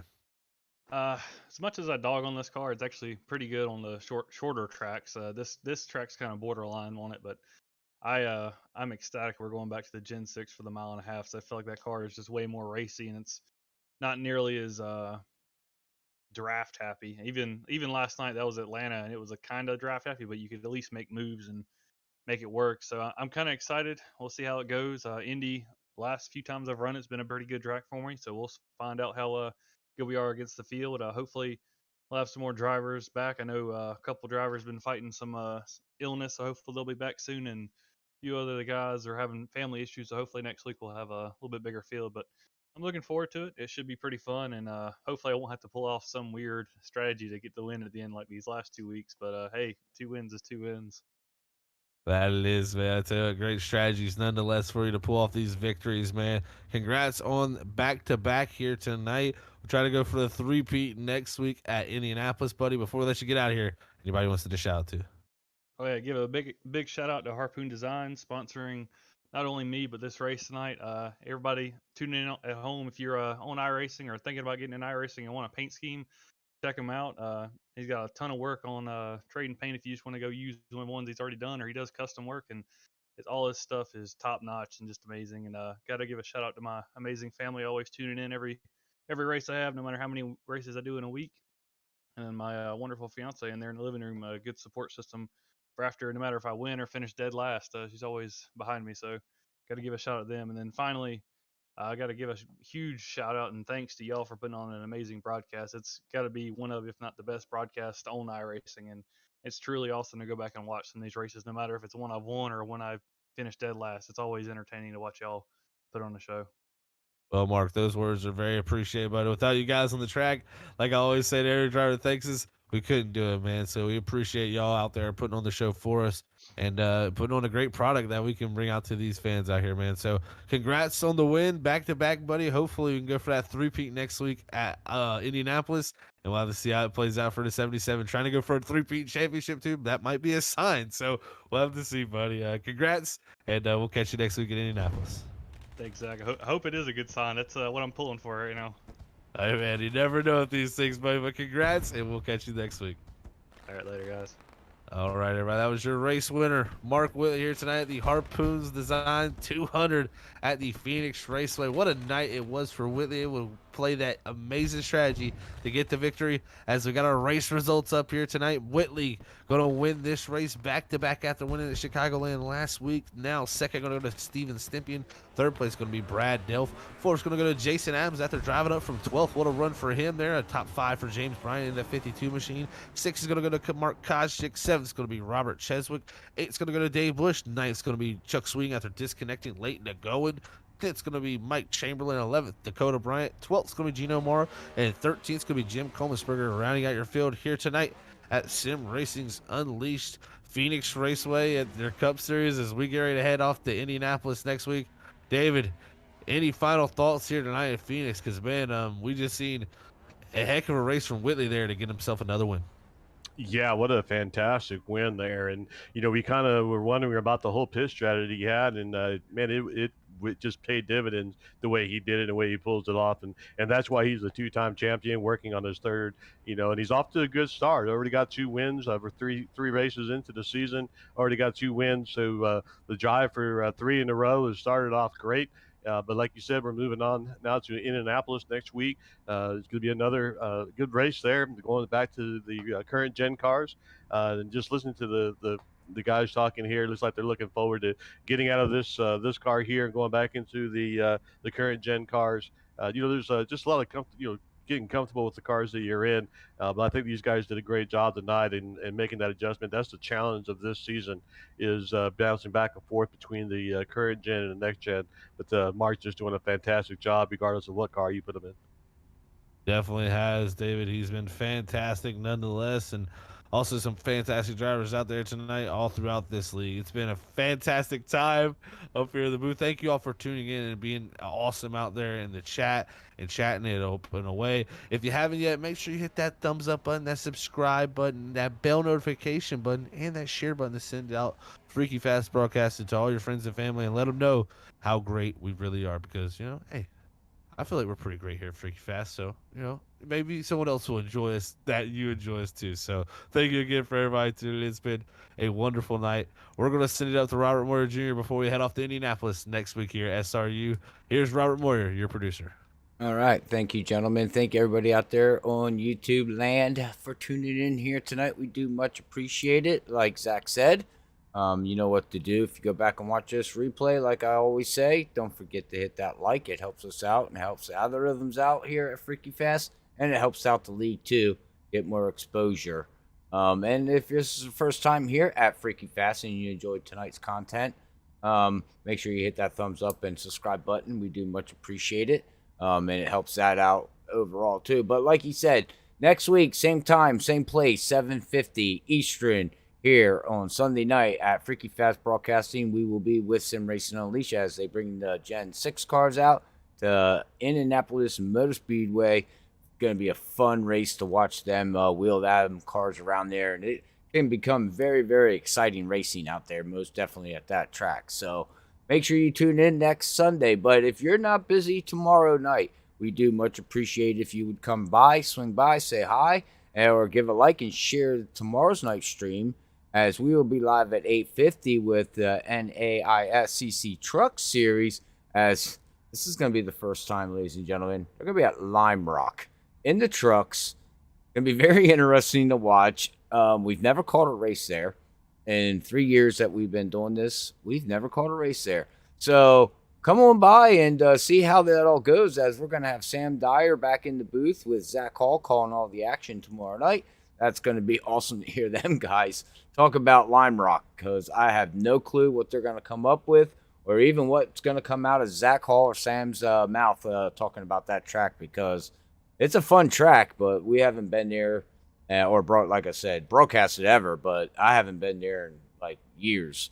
So it's going to be fun to see how they all tune that out. But then also throughout the week, ladies and gentlemen, we'll be with on Wednesday night, we're going to be with Carl and Zach calling Underdog Racing League. And then we got the Stars and Stripes on Thursday night.